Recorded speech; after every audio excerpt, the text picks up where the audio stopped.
చేతులు ఎత్తి చాలా చక్కగా హల్లెలూయా. కొంచెం వాల్యూమ్ ఇంక్రీజ్ చేయాలి, షార్ప్. రైట్. దేవునికి మహిమ కలుగును గాక. ఆ రీతిగా దేవుడు ఇచ్చిన శ్రేష్టమైన అవకాశాన్ని బట్టి దేవునికి నేను ఎంతగానో కృతజ్ఞతాస్తుతులు చెల్లిస్తున్నాను. నేను మీ అందరికీ పరిచయిస్తున్నాయి కదా, నా పేరు నేను చెప్పుకోవాలి, మీరే చెప్తారు. చెప్పాలి, నా పేరేంటి? హల్లెలూయా, హల్లెలూయా. రైట్. ఎందుకంటే నేను నిజంగా ఇక్కడికి రావడానికి చాలా ఆనందపడతాను. ఏదో మా చర్చిలోనే చెప్తున్న ఫీల్ అవుతాను నేను. హల్లెలూయా. ఎందుకంటే మిమ్మల్ని చూస్తే చాలా ముచ్చటేస్తాను. ఎక్కడి నుంచో వచ్చాను నేను, అయ్యో మీకోసం ప్రయాసపడి వచ్చాను, ఒక 40 నిమిషాలు జర్నీ చేశాను ఫీలింగ్ నాకు రాదు. నేను నిజంగా నా బంధువులకు, నా ఆత్మీయులకు, నా సంఘానికి నేను తెలియజేస్తున్నట్టుగా చాలా భావిస్తాను నేను. హల్లెలూయా. దేవుడు ఆ యొక్క ఆత్మీయ బంధాన్ని ఇచ్చినందుని బట్టి దేవునికి నేను ఎంతగానో కృతజ్ఞతాస్తుతులు చెల్లిస్తూ, అటు రీతిగా వాక్య భాగంలోకి వెళ్ళేదానికంటే ముందుగా 2 నిమిషాలు నా కోసం ఒకసారి లేచి నిలబడినట్లయితే 2 నిమిషాలు అందరూ ఆత్మల ఆరాధన చేద్దాం. మీ ఆరాధన నాకు చాలా బాగా నచ్చింది. 2 నిమిషాలు నాతో పాటు కలిసి చెప్పండి. ఇప్పుడు నా దేవుడు మనల్ని ధైర్యపరచబోతున్నాడు. దేవుడు మనకి తోడై ఉండబోతున్నాడు. ఏకాంతముగా ఉన్న మన బ్రతుకులని ఆయన బలపరిచి ఆయన తోడై ఏలుబడి చేయబోతున్నాడు. హల్లెలూయా.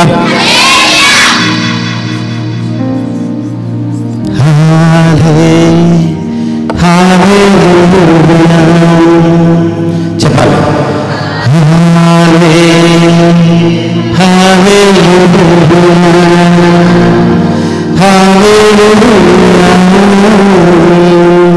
చెప్పాలి.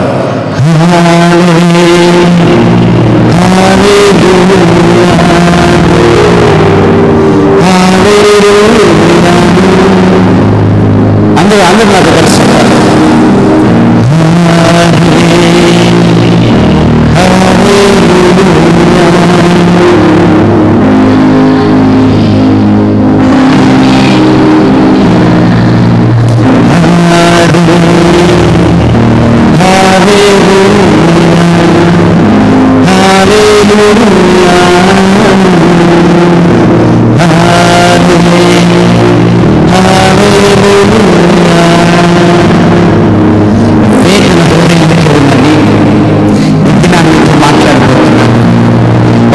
చెప్పగలవా?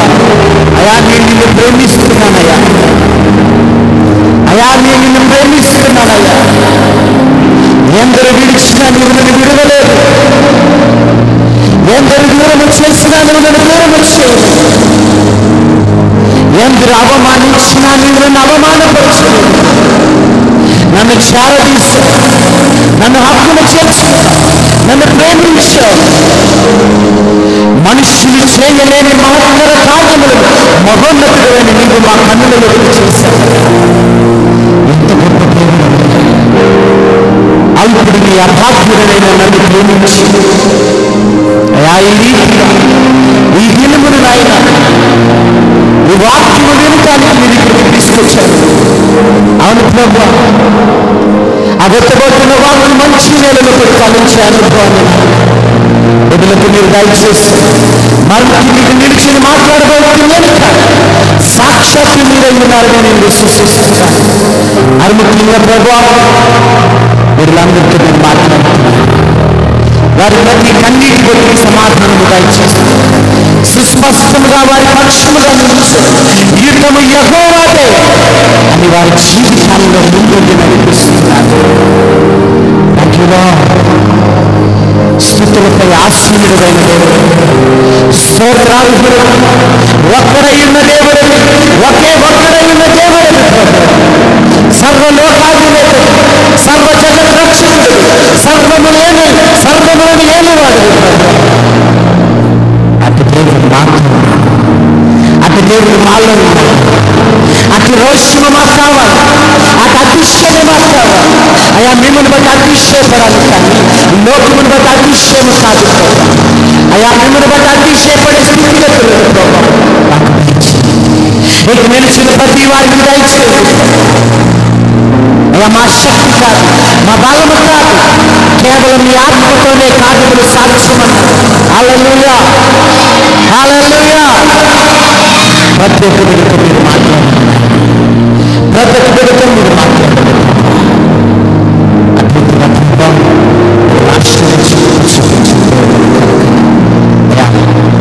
పుట్టబోతున్న వాక్కు మంచి నిలబడి ఫలించడం వాక్కు దైత్యాన్ని ప్రార్థిస్తూ సమస్త మీ చేతులకు అప్పగిస్తూ సమయం దాపుడు మీరు ఆలోచనతో చేయమని వేడుకోవచ్చు. సంపూర్ణంగా మీ చేతులకు అప్పగిస్తున్న ప్రార్థన ప్రియరక్షకుని యేసుక్రీస్తు వారి శక్తి కలిగిన అడుగు వేడుకొని పొందుకున్నాను. Amen, amen. Right, thank you. దయచేసి అందరికి వచ్చారు. Thank you lord. Hallelujah, hallelujah. దేవుడు మనల్ని ప్రేమిస్తున్నాడా లేదా? దేవుడు మనల్ని ప్రేమిస్తున్నాడు అన్న వాళ్ళు ఎంతమంది? అంతేనా? చేతులు ఇంతేనా? చేతులు బాహాటంగా రావాలి. ఎత్తిన ప్రతి చేతిని దేవుడు దీవించును గాక. ఆమేన్, ఆమేన్. రైట్, మంచిది. దేవునికి మహిమ కలుగును గాక. సో నిజంగా ఈ దినాన మీతో 2 విషయాలు నేను మాట్లాడని ఆశపడుతున్నాను. ఏమిటి ఆ విషయాలు? ఏమిటి ఆ విషయాలను మనం ఆలోచన చేస్తే, ఇక్కడికి నేను రావడానికి సిద్ధపడినప్పుడు దేవుడు నాతో కొన్ని విషయాలు మాట్లాడాడు. హల్లెలూయా. ఎందుకు అంటే దేవుడు ఒక ప్రదేశానికి ఒక వ్యక్తిని కొనిపోతున్నా, ఈ ప్రదేశానికి సర్వశక్తిమంతుడైన దేవుడు మనల్ని ఇక్కడికి తీసుకొచ్చిన. ఆమేన్. నా ఉద్దేశం మీకు అర్థమవుతుందా?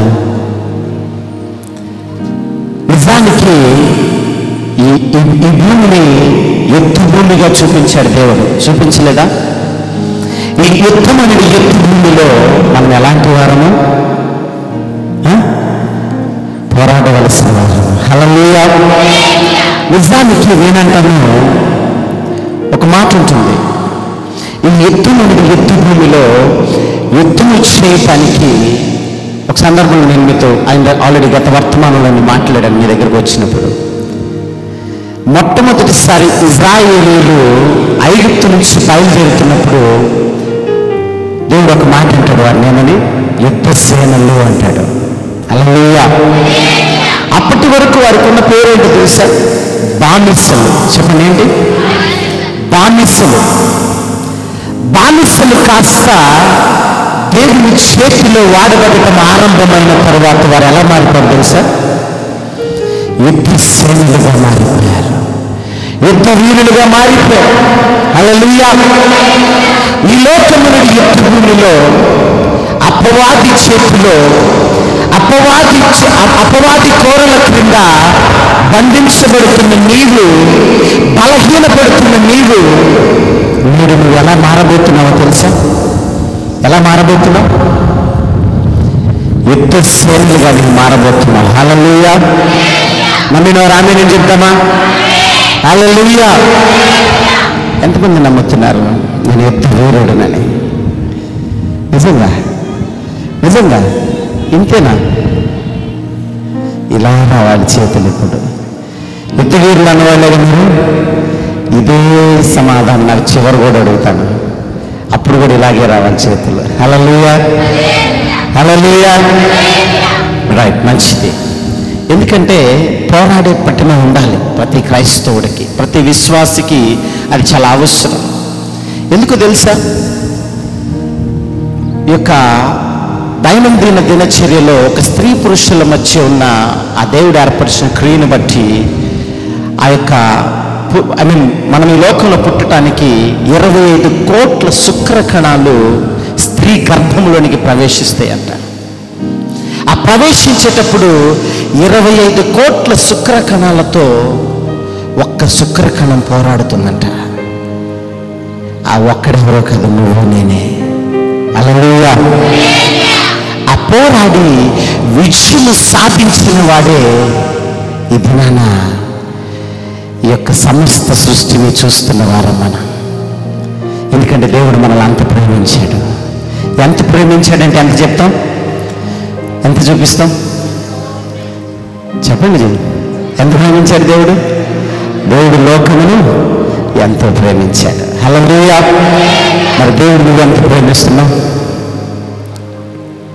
చూద్దాం, ఈ దినాన్ని చూద్దాం. దేవుడు నువ్వు ఎంత ప్రేమిస్తున్నావు. దేవునికి మహిమ కలుగును గాక. ఆ రీతిగా మనం ఆలోచన చేస్తే, నాకు ఒక విషయం ఆలోచన చేశాను నేను రాత్రికాల సమయంలో. ప్రతి వ్యక్తి జీవితంలో 2 జ్ఞాపకాలు చాలా ప్రధానంగా ఉంటాయంట. అర్థమవుతుందన్నమాట.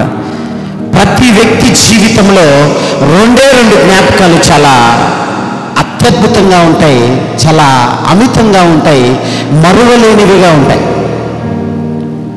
2 జ్ఞాపకాలు ప్రతి వ్యక్తి జీవితంలో.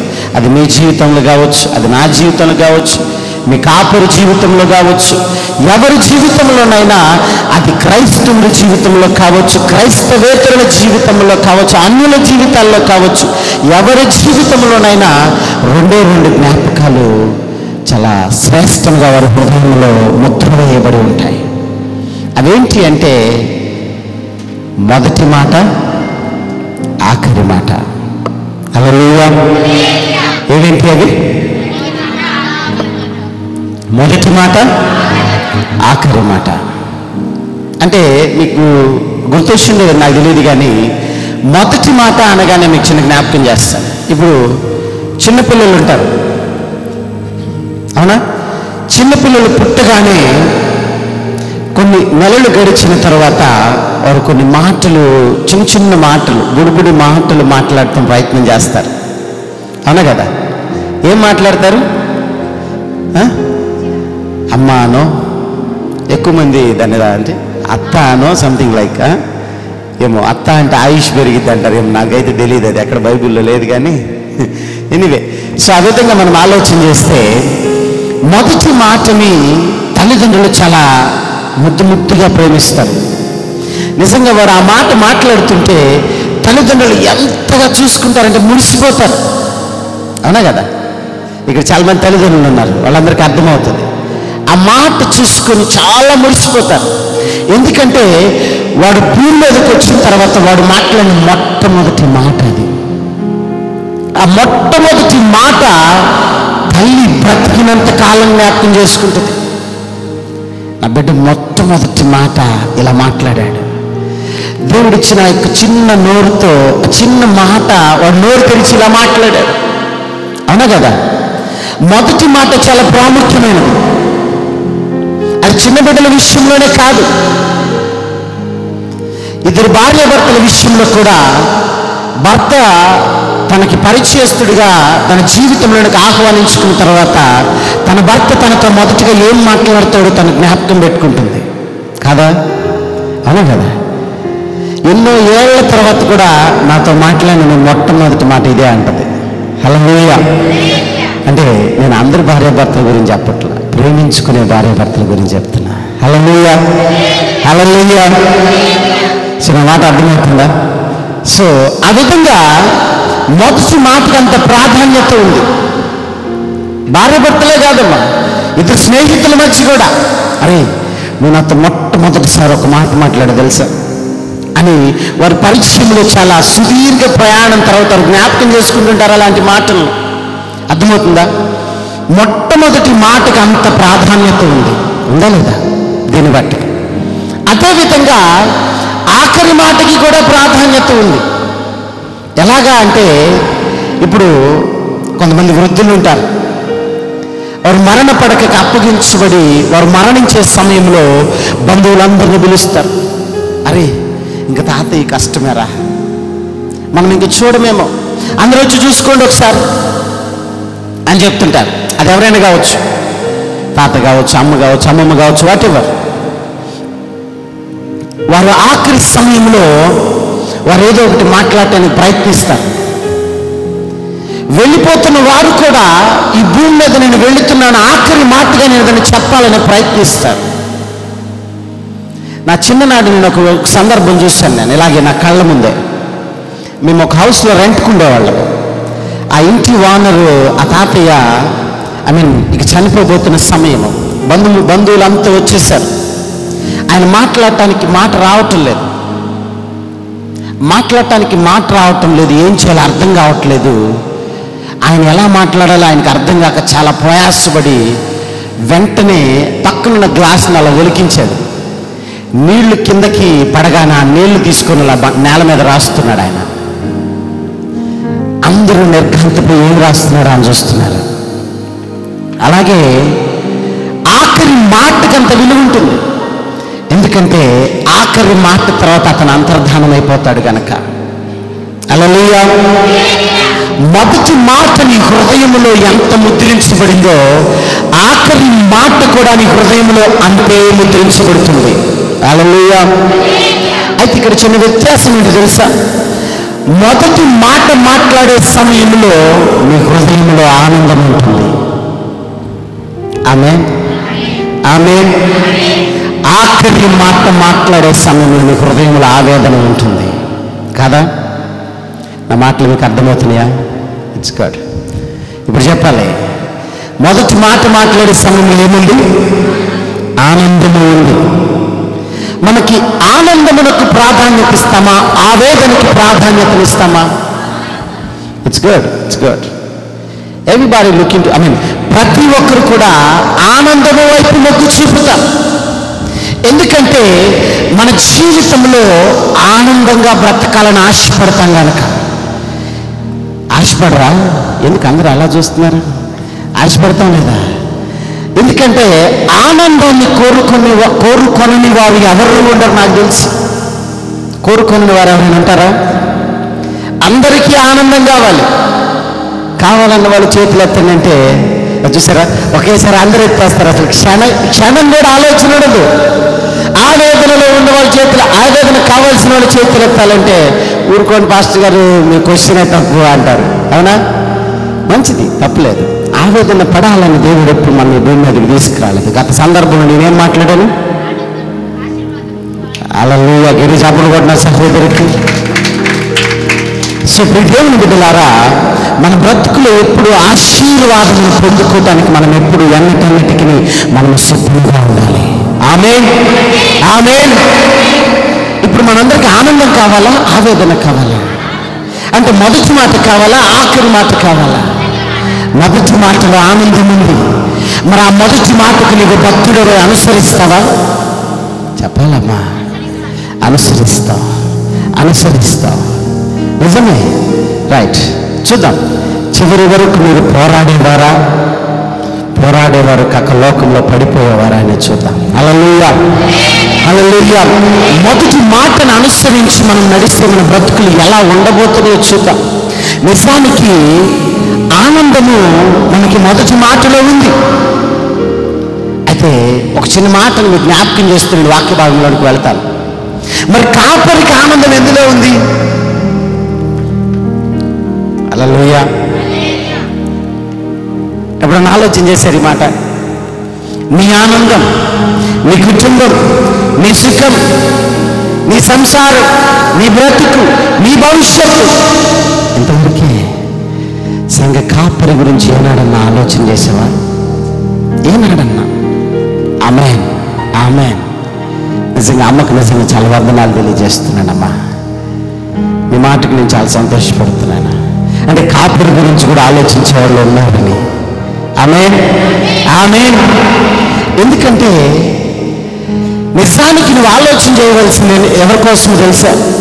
నేనంటాను, ఒక స్త్రీని ఇలా నిలువపెట్టి, అమ్మా నీ బ్రతుకులో దేని గురించి ఆలోచన చేస్తున్నావు అంటే ఏం చెప్తుంది ఆ స్త్రీ? ఒక ఆలోచన చేయండి, ఏం చెప్తుంది ఆ స్త్రీ? Very good. ఇంకా చెప్పాలి, పెద్దగా చెప్పాలి, చెప్పాలమ్మా. అమ్మ నిజంగా మాట్లాడుకున్నాం, యథార్థంగా మాట్లాడుకున్నాం. ఏమొద్దు, దేవుడి దినాన్ని మనల్ని ప్రేమిస్తున్నాడు. ఆ విషయాన్ని మనం మర్చిపోవద్దు. ఏమి విషయాలు చెప్తాం? Very good. కానీ నేనంటాను, స్త్రీ అన్ని విషయాలు చెప్తుంది, కానీ ఒక మాట చెప్పే స్త్రీని దేవుడు ఎప్పుడూ విడిచిపెట్టడు. ఏం మాట తెలుసా? నా భర్త క్షేమముగా ఉండాలి అని. ఎవరిని? నా భర్త క్షేమముగా ఉండాలి, నా భర్త సంపూర్ణమైన ఆయుష్తో ఉండాలి, నా భర్త శ్రేష్టముగా ఉండాలి, నా భర్త సేవలో ఎదగాలి అని భర్త గురించి ఆలోచించే స్త్రీ, దేవుడు ఎప్పుడూ ఆ స్త్రీని విడిచిపెట్టడు. నిజానికి భర్త లేకుండా కుటుంబం వస్తుందా? నా మాట అర్థమవుతుందా? కుమారుడు నేను చూస్తాడో లేదో, కుమార్తె నేను చూస్తుందో లేదో, కానీ భర్తను ప్రేమించు, ఆ భర్తను తిరిగి ప్రేమిస్తాడు. హల్లెలూయా, హల్లెలూయా. అయితే బైబిల్లో ఒక హైరార్కీ అంటారు దాన్ని, నేను తెలుగులో దాన్ని ఏమంటారు కానీ నాకు గుర్తు రావట్లేదు, కానీ it's a kind of levels. అది క్రీస్తు స్త్రీకి ఎవరు శిరస్సు అయి ఉన్నారు? పురుషుడు శిరస్సు అయి ఉన్నాడు. పురుషుడికి క్రీస్తు శిరస్సు అయి ఉన్నాడు. వీరిరువురికి ఎవరు శిరస్సు అయి ఉన్నారు? క్రీస్తు శిరస్సు అయి ఉన్నాడు. నా మాట అర్థమవుతుందా? ఇప్పుడు స్త్రీకి ఎవరు శిరస్సుగా ఉండాలి? పురుషుడు శిరస్సుగా ఉండాలి. స్త్రీకి బిడ్డలు శిరస్సుగా ఉండాలని ఉందా? కానీ నీ బిడ్డలను నువ్వు శిరస్సుగా చేసుకుంటున్నావు. అమితముగా ప్రేమిస్తున్నావేమో. అమితముగా నా బిడ్డలను ప్రేమించొద్దని కాదు నా ఉద్దేశం. భర్తని ప్రేమించు, బిడ్డలను ఖచ్చితంగా ప్రేమిస్తావు. హల్లెలూయా. ఎందుకు ఈ మాట చెప్తున్నాను మీకు అర్థమవుతుంది ఆ విషయం. వీరిరువురు గనక ఆ ప్రేమలో గడిపితే వీరిరువురు ప్రేమని సమీపిస్తారు, ప్రేమ స్వరూపిని సమర్పిస్తారు, ప్రేమామయుని సమర్పిస్తారు. దాన్ని ఏమంటారు? సమర్పించడం కాదు, సమీపిస్తారు. సమీపిస్తారు. ఎవరు ఆ ప్రేమామయుడు? యేసుక్రీస్తు ప్రభువారు. హల్లెలూయా, హల్లెలూయా. అవును కదా? ఉన్న హైరార్కీ ఇదే. స్త్రీ పురుషుడిని, పురుషుడు క్రీస్తుని. వీరిరువురు క్రీస్తుని అనుసరించాలి, సమీపించాలి, లేదంటే. అవునా కదా? అయితే ఆ క్రీస్తు మనకి ఎక్కడున్నాడు అంటే, నీకు పరిచయం చేయబడుతుంది అంటే ఎవరి వలన పరిచయం చేయబడుతుంది? సేవకుడి వలన, సంఘ కాపరి వలన. హల్లెలూయా, హల్లెలూయా, హల్లెలూయా. నిజానికి నీ ఆనందం నీ కుటుంబంలో వెతుక్కుంటే ఒకే ఒక్క సేవకుడమ్మా. ఆయన కుటుంబం లేదా?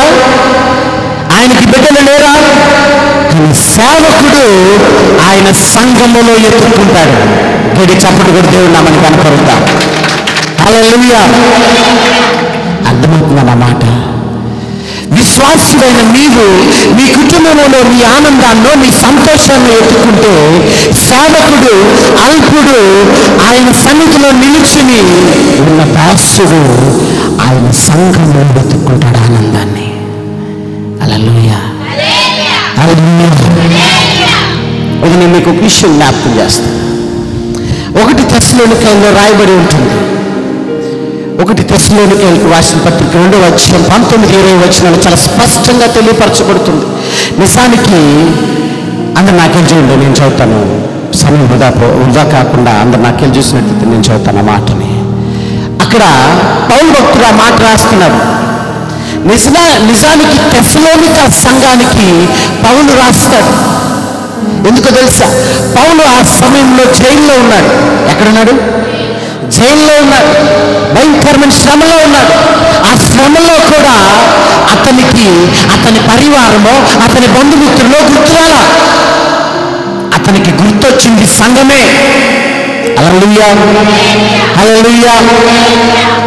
ఆ సంఘము గురించి ఆయన ఒక మాట అంటాడు. ఏమని తెలుసా? నా అతిశయ కిరీటము అని. ఆమేన్, ఆమేన్. అక్కడ 19వ వచనం ఇలాగ రాయబడి ఉంది. ఏదైనగా మా నిరీక్షణను ఆనందమైనను. ఎవరు మాట్లాడుతున్నారు?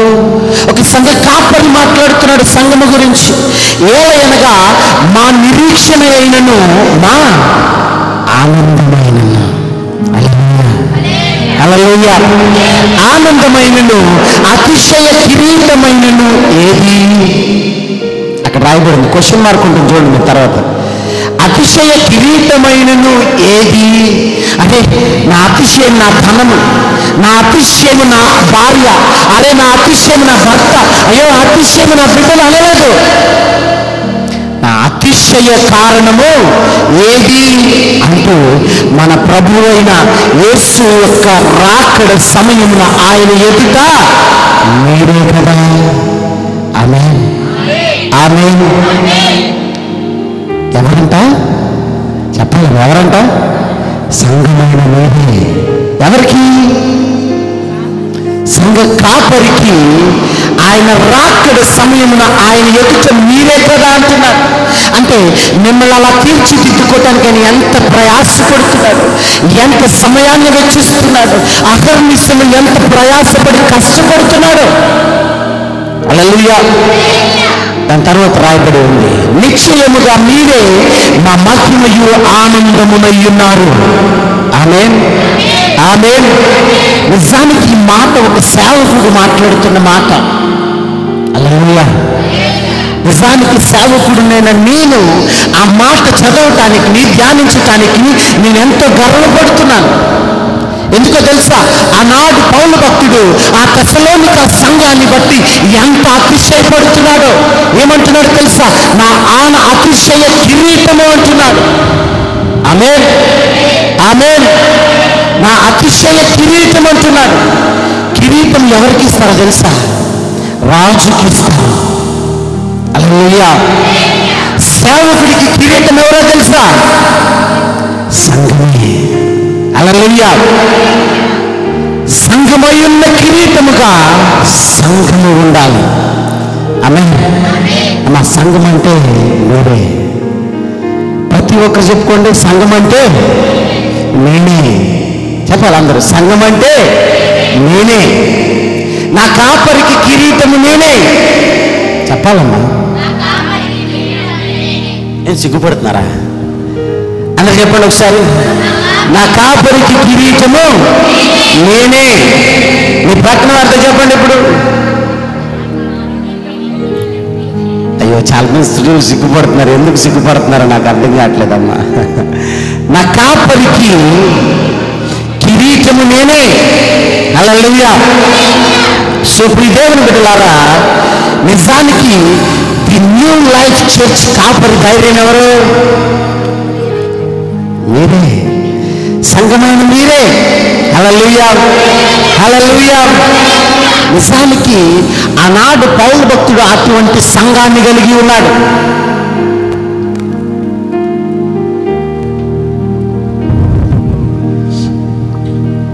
అర్థమవుతుందన్నమాట. నిజానికి ఆయన అతిశయ కారణం ఎవరంట? సంఘమే. నిజానికి ఆ మాట చెప్తూ పౌలు ఎంత గర్వించుంటాడో. నిజానికి సంఘాన్ని బట్టి ఇప్పుడు సంఘ కాపరికి ఏముండాలా చెప్పాలమ్మా? ఆనందం ఉండాలా, అతిశయం ఉండాలి, ధైర్యం ఉండాలి. నా మాట అర్థమవుతుందా? సంఘాన్ని బట్టి సంఘ కాపరికి ఏముండాలి? ఏముండాలి? మరి నేను కాపరికి ఆ ధైర్యం ఉందా? పెద్దగా చెప్పరేందమ్మా. ఉన్నాను వాళ్ళు ఒకసారి చేతులు ఎత్తండి. అయ్యో, కొంతమంది ఎత్తట్లేదు. మీ అందరితో పచ్చే చెప్పాలి. అమ్మ, ఇంతేనా? చేయందుకు ఎలా ఎత్తుతున్నారు?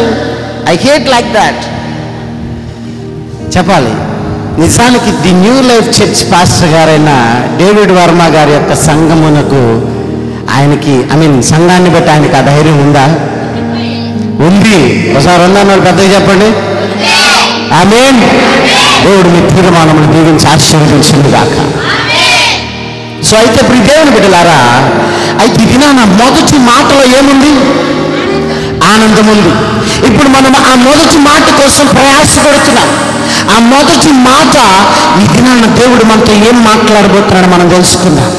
హల్లెలూయా హల్లెలూయా. అయితే ఒక కాపరి, పౌలు భక్తుడు ఒక కాపరిగా మనకి ఇక్కడ చూస్తున్నాం. పౌలు భక్తుడు అతిశయం ఎవరంట? ఆయన సంఘమే. అయితే ఇంకొక కాపరిని చూద్దాం. ఆ కాపరి నిజానికి ఈ లోకములో చాలా విస్తారమైన సంఘమును కలిగి ఉన్నవాడు. ఆమేన్, ఆమేన్. చాలా విస్తారమైన సంఘ పరివారమును కలిగి ఉన్నవాడు. ఎవరా కాపరి అంటే అంత సమాజం ఎవరికి లేదు, సంఘముగా కలిగి ఉన్నాడు అతను అంత సమాజాన్ని. ఎవరా కాపరి అంటే మోషే. ఆమేన్, ఆమేన్. మోషే నా ఇల్లంతటిలో చెప్పాలి ఎవరు? నమ్మకమైన వాడు. నమ్మకమైన కాపరికి ఆయన మందని అప్పగిస్తాడు, ఆయన బిడ్డలను అప్పగిస్తాడు, ఆయన గొర్రెలను అప్పగిస్తాడు. అందుకే అంటాడు గొర్రెల కాపరి ఆ గొర్రెలు ఆయన స్వరాన్ని వినును అంటాడు. ఆమేన్. ఆయన గొర్రెలు ఆయన స్వరాన్ని వింటాయి. ఆమేన్. ఆ విధంగా దేవుని బిడ్డలారా, మనందరికి తెలుసు మోషే జీవిత విధానం మనందరికి తెలుసు. నత్తివాడైన మోషే, నోటి మాంద్యము కలిగిన మోషే, మనుషుల చేత అల్పుడుగా ఎంచబడిన మోషే. హల్లెలూయా. అలాంటి మోషే ఒక ప్రాంతమునకు కొనిపోబడ్డాడు. ఏ ప్రాంతమునకు చెప్పాలి? ఎక్కడికి? ఇశ్రాయేలు ప్రాంతమునకు కొనిపోబడ్డాడు. ఐగుప్తు ప్రాంతమునకు కొనిపోబడ్డాడు. ఆ ఐగుప్తు ప్రాంతములో అతడు రాజరికములో బ్రతికాడు. విడిచి మామయ్యని ఇత్రో దగ్గరకు వచ్చి ఎన్నో విషయాలు నేర్చుకుని మరల తిరిగి ఐగుప్తుకు వెళ్ళాడు. అతని జీవిత విధానం మనందరికీ తెలుసు. దేవుని దర్శనాన్ని ముఖాముఖిగా పొందిన వ్యక్తి. అవునా? అవునా కదా? అయితే నీకు ఒక కథలా తెలియజేస్తాయి ఈరోజు అంతా. అందరు రాసుకోవడానికి ప్రయత్నం చేయండి, ఇబ్బంది లేదు. మీకు కథలాగా విందాం మనం అన్ని. సో అయితే మోషే జీవిత విధానాన్ని కనుక మనం జ్ఞాపకం చేస్తే, మోషే జీవితంలో ఒక మొదటి మాటను ఆయన విన్నాడు. మొట్టమొదటి మాటను అతను విన్నాడు. ఆ మొట్టమొదటి మాటకి ప్రాధాన్యత ఉంటుందా లేదా? ఉంటుందా లేదా? ఇప్పుడు దాకా మనం విన్నాం. అవునా? అదేవిధంగా మోషే ఆ సమయంలో ఎందుకు నాయకుడిగా ఎంచబడ్డాడంటే, ఐగుప్తీయుల చెరలో బానిసలుగా బ్రతుకుతున్నారు ఇజ్రాయేలీయులు. అవునా? వారి ఆక్రందనలో ఆకాశమందు సింహాసనాసీనుడైన తండ్రి అయిన దేవునికి ఆయన వారి ఆక్రందనలను, వారి ఆర్తనాదములను దేవుడు విన్నాడు. విని వీరి కొరకు ఒక సేవకుడు రావాలి అని ఆ సేవకుడిని భూమి మీదకి తీసుకొచ్చి ఆ సేవకుడిని పొదిగాడు, పోషించాడు. జ్ఞానముతోనూ సకలమైన విధి విధానాలతోనూ అతన్ని సిద్ధపరిచి అతన్ని ఆ ప్రాంతానికి తీసుకొచ్చాడు. హల్లెలూయా. మీ సేవకుని ప్రాంతానికి తీసుకొచ్చినట్టుగా అలా దేవుడు మోషేని ఇక్కడికి తీసుకొచ్చాడు. తీసుకొచ్చిన తర్వాత మండుచున్న పొదలో దేవునికి మోషే దర్శనం, మోషేకి దేవుని దర్శనం అయింది. తర్వాత వారి అన్నలైన అహరోను అక్క మిరియాముని కలిసి ఆ యొక్క ఇజ్రాయేల్ దగ్గరికి వెళ్ళి మాట్లాడతాడు. ఫరో దగ్గరికి వెళ్ళి మాట్లాడతాడు. ఆ మాట్లాడి ఆ విషయాలన్నీ చెప్పి అంతా అయిపోయిన తర్వాత ఆ ఫరో వారిని పోనివ్వడు. అవునా? పంపిస్తాడా? పంపించడు. పంపించకపోతే దేవుని యొక్క సార్వభౌమాధికారాన్ని, శౌర్యాన్ని చూస్తాడు. ఎలాగా? శ్రమల ద్వారా. రైట్? ఇదంతా మనకు తెలుసు కథలాగా. అవునా? 10 శ్రమలు తాళుకుంటారు వాళ్ళు. ఆ 10 శ్రమల తర్వాత వారు ఆ యొక్క వాగ్దాన భూమికి ప్రయాణం అవుతారు. ఆ కనాను దేశం అనే వాగ్దాన భూమికి, అంటే పాలు తేనెలు ప్రవహించే దేశానికి వారు ప్రయాణం అవుతారు. ఆ ప్రయాణమై వెళతారు. ఆ ప్రయాణమై వెళ్ళిన తర్వాత వారందరూ అలా వారందరూ కొన్ని ప్రాంతాలు కూడా దాటుతారు. ఎర్ర సముద్రం, నైలు నది, ఇవన్నీ దాటుతారు. అన్ని ప్రదేశాలు దాటుతారు. It's a big history. అది మన సందర్భం కాదు, కానీ సందర్భం వచ్చినట్టు చెప్తాను మీకు. బట్ అలా దాటేసి అంతా అయిపోయిన తర్వాత ఒక ప్రదేశంలోకి వస్తారు. దేవుడు ఇప్పుడు మోషేతో మాట్లాడవలసిన సమయం. అర్థమవుతుందన్నమాట. దేవుడు ఇప్పుడు మోషేతో మాట్లాడవలసిన సమయం. ఎందుకు తెలుసా? ఏ దిక్కు తోచని స్థితిలో బిడ్డలకి దేవుడు మాత్రమే ఆశ్రయమని వారు ఒక ప్రయాణం వైపు కొనసాగారు. వారి మనసులో ఏమీ లేదు. దేవుడే మా జీవనం అన్నారు. ఎర్ర సముద్రాన్ని చీల్చాడు. ఏ ప్రజల ఎదుట చేయని అద్భుత కార్యాలు వారి జీవితాల్లో చేశారు. వారు వేసుకున్న బట్టలు, వారు వేసుకున్న చెప్పులు అరిగిపోలేదు. హల్లెలూయా. 40 ఏళ్ళు వాడిని నడిపించారు. అర్థమవుతుందా? అటువంటి ఎన్నో ఆశ్చర్యకరులు, ఒకటి కాదు రెండు కాదు, పగలు మేఘస్తంభము, రాత్రి అగ్నిస్తంభము, వారి కన్నుల ఎదుట చేసిన అద్భుత కార్యాలు ఇంతవరకు ఎవరు కూడా చూడలేని, కనీవిని ఎరుగని కార్యాలు ఒక ఇజ్రాయేలీయులైన తమ ప్రజలుగా పిలువబడిన ప్రజలు చూశారు. ఆమేన్, ఆమేన్.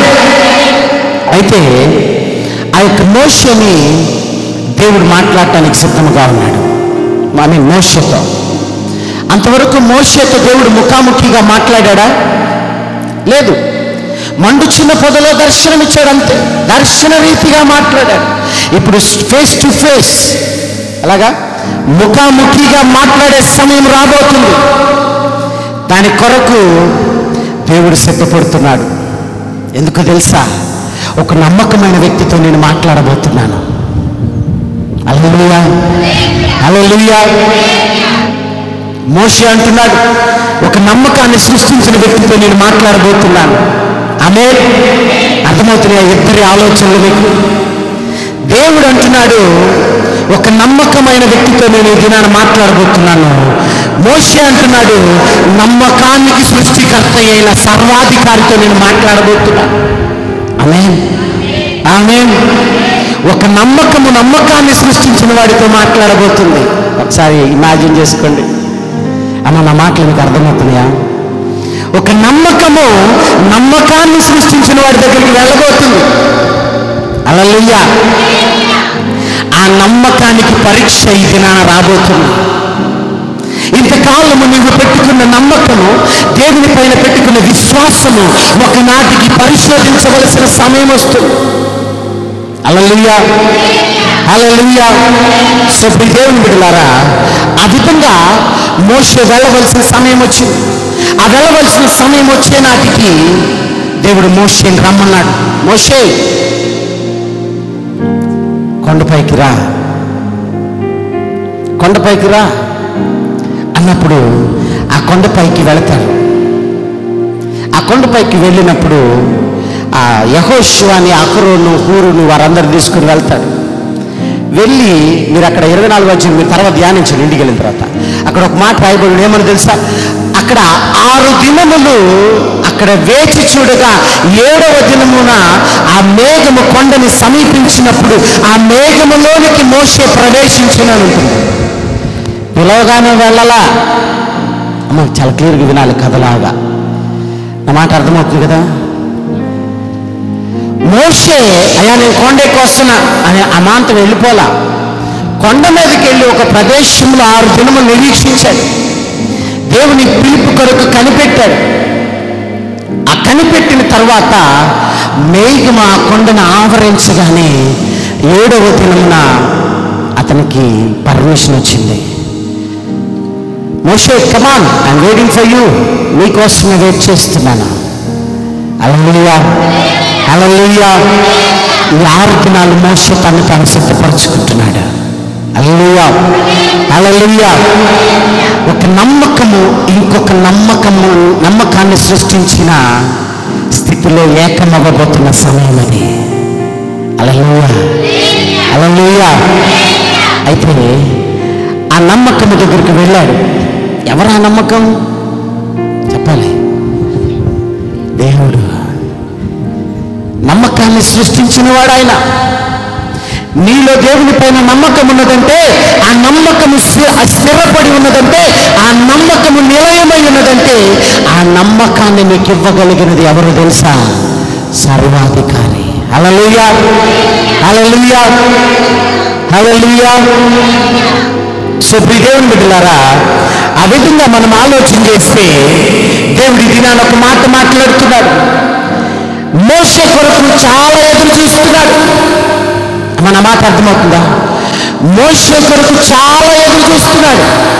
ఎవరు ఎదురు చూస్తున్నారు? హల్లెలూయా.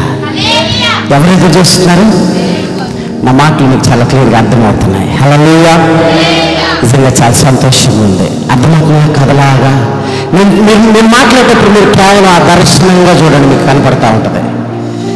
ఇప్పుడు ఒక నమ్మకాన్ని సృష్టించిన నమ్మకం దగ్గరికి వెళ్ళింది, వెళ్ళి కూర్చుంది. హల్లెలూయా. ఆ కొండపైన వెళ్ళి కూర్చుంది. ఇప్పుడు బిడ్డ మొట్టమొదటి మాట మాట్లాడేటప్పుడు నా బిడ్డ ఏం మాట్లాడతాడు, నా బిడ్డ ఏమంటాడు, ఆ మొట్టమొదటి పలుకు వినటానికి తన ప్రేమని, తన ఆతురతని, తన ప్రయాసని, తన శ్రమని, తన కన్నీటిని సమస్తాన్ని సిద్ధము చేసుకుని అలా చూస్తూ ఉంటుంది. మోషే కూడా బాగా మేఘం అలా మసకగా ఉంది. అమ్మ నా మాట అర్థమవుతుందా? మేఘము మసకగా ఉంది. మోషే వెళ్ళాడు ఆ కొండ మీదకి, మేఘంలోనికి ప్రవేశించేశాడు. కొండ మీద లేడు, మేఘంలోనికి వెళ్ళిపోయాడు. చుట్టూతో చూస్తే ఒక పొగలాగా ఉంది. ఏడు దేవుడు, నేను చూడాల్సిన నా రాజు ఏడి, నేను చూడాల్సిన మహోన్నతుడు ఏడి అని అనుకుంటే ఒక చల్లని స్వరము, మోషే అని ఒక చల్లని స్వరము. ఆ స్వరంతో ఒక్కసారిగా కన్నీటి పర్యంతమై ఉంటాడు. నేను అనుకుంటాను మోషే అమాంతం మోకాళ్ళ మీద కుప్పకూలిపోయి ఉంటాడు. అయ్యో నా రాజు నేను చూశాను, నా రాజు నేను ముఖాముఖిగా చూస్తున్నాను. ఈ కొండలు సైతం అదిరేకు ఆ స్వరమును నేను వింటున్నాను. ప్రచండమైన కాలి వంటి శబ్దమును నేను ఒక చల్లగా నేను వింటున్నాను. హల్లెలూయా, హల్లెలూయా. మన మాటలు మాకు అర్థమవుతున్నాయా? చల్లగా వింటున్నాడు. వెంటనే దేవుడు కనపడగానే మొట్టమొదటి మాట ఏమని మాట్లాడాడు తెలుసా? ఇప్పుడు 25వ అధ్యాయం తెలిసిపెట్టుకోండి. 25వ అధ్యాయం తెరవగానే మొదటి వచనంలో ఒక మాట ఉంది. ఏమని చెప్పండమ్మా? ఎక్సోడస్ చాప్టర్ 25 verse 1 ఏమనుంది? 25వ అధ్యాయం 1వ వచనం. నిర్గమాకాండము 25వ అధ్యాయము 1వ వచనము. యెహోవా 25వ అధ్యాయము 1వ వచనము. అంతవరకేనమ్మా. యెహోవా మోషేకు ఇలాగు అన్న చెప్పాలి నాతో మాట. సెలవిచ్చెను. దేవుడి నోటితో దేవుడు మోషే ఎంతో కాలంగా ఎదురు చూస్తున్నాడు దేవుడి కోసం. వెళ్ళి కూర్చోగానే అక్కడ యెహోవా అంటున్నాడు, యెహోవా మోషేకు ఇలాగు సెలవిచ్చెను అంటే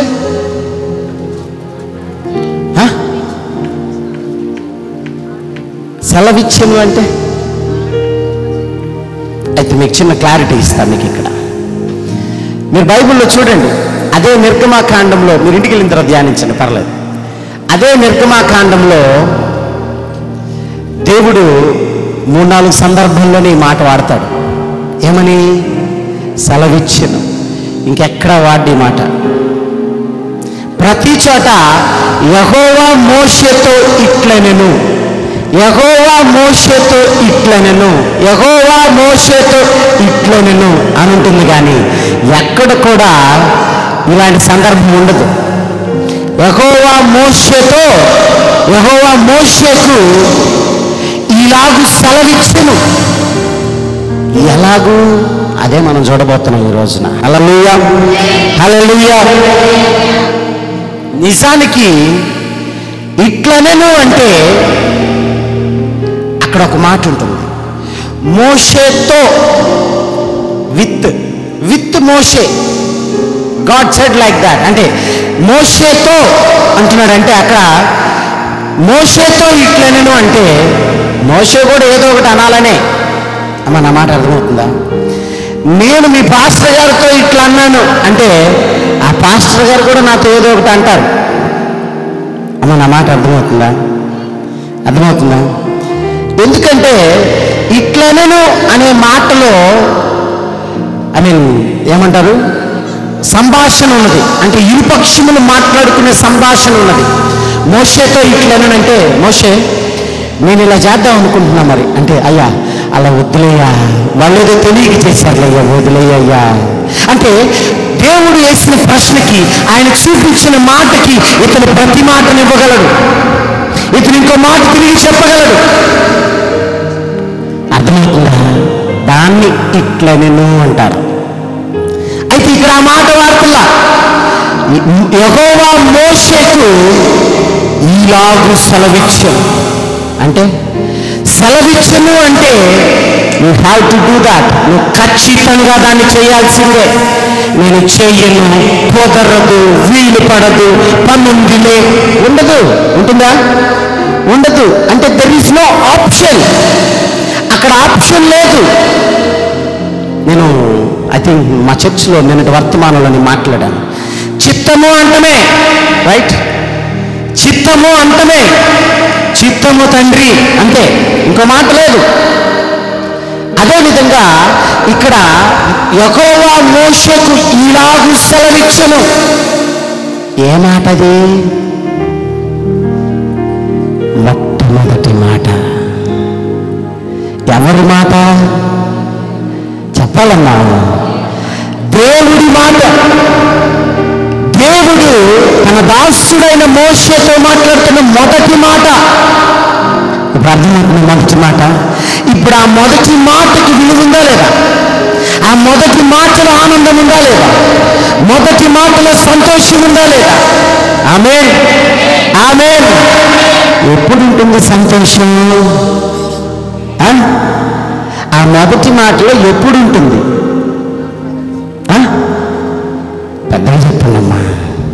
ఇప్పుడు ఆయన సెలవిచ్చాడు, మనం ఏం చేయాలి? ఆమేన్. ఏడు చప్పుడు కొడుతూ ఉన్నా మనకి కనపడతాను.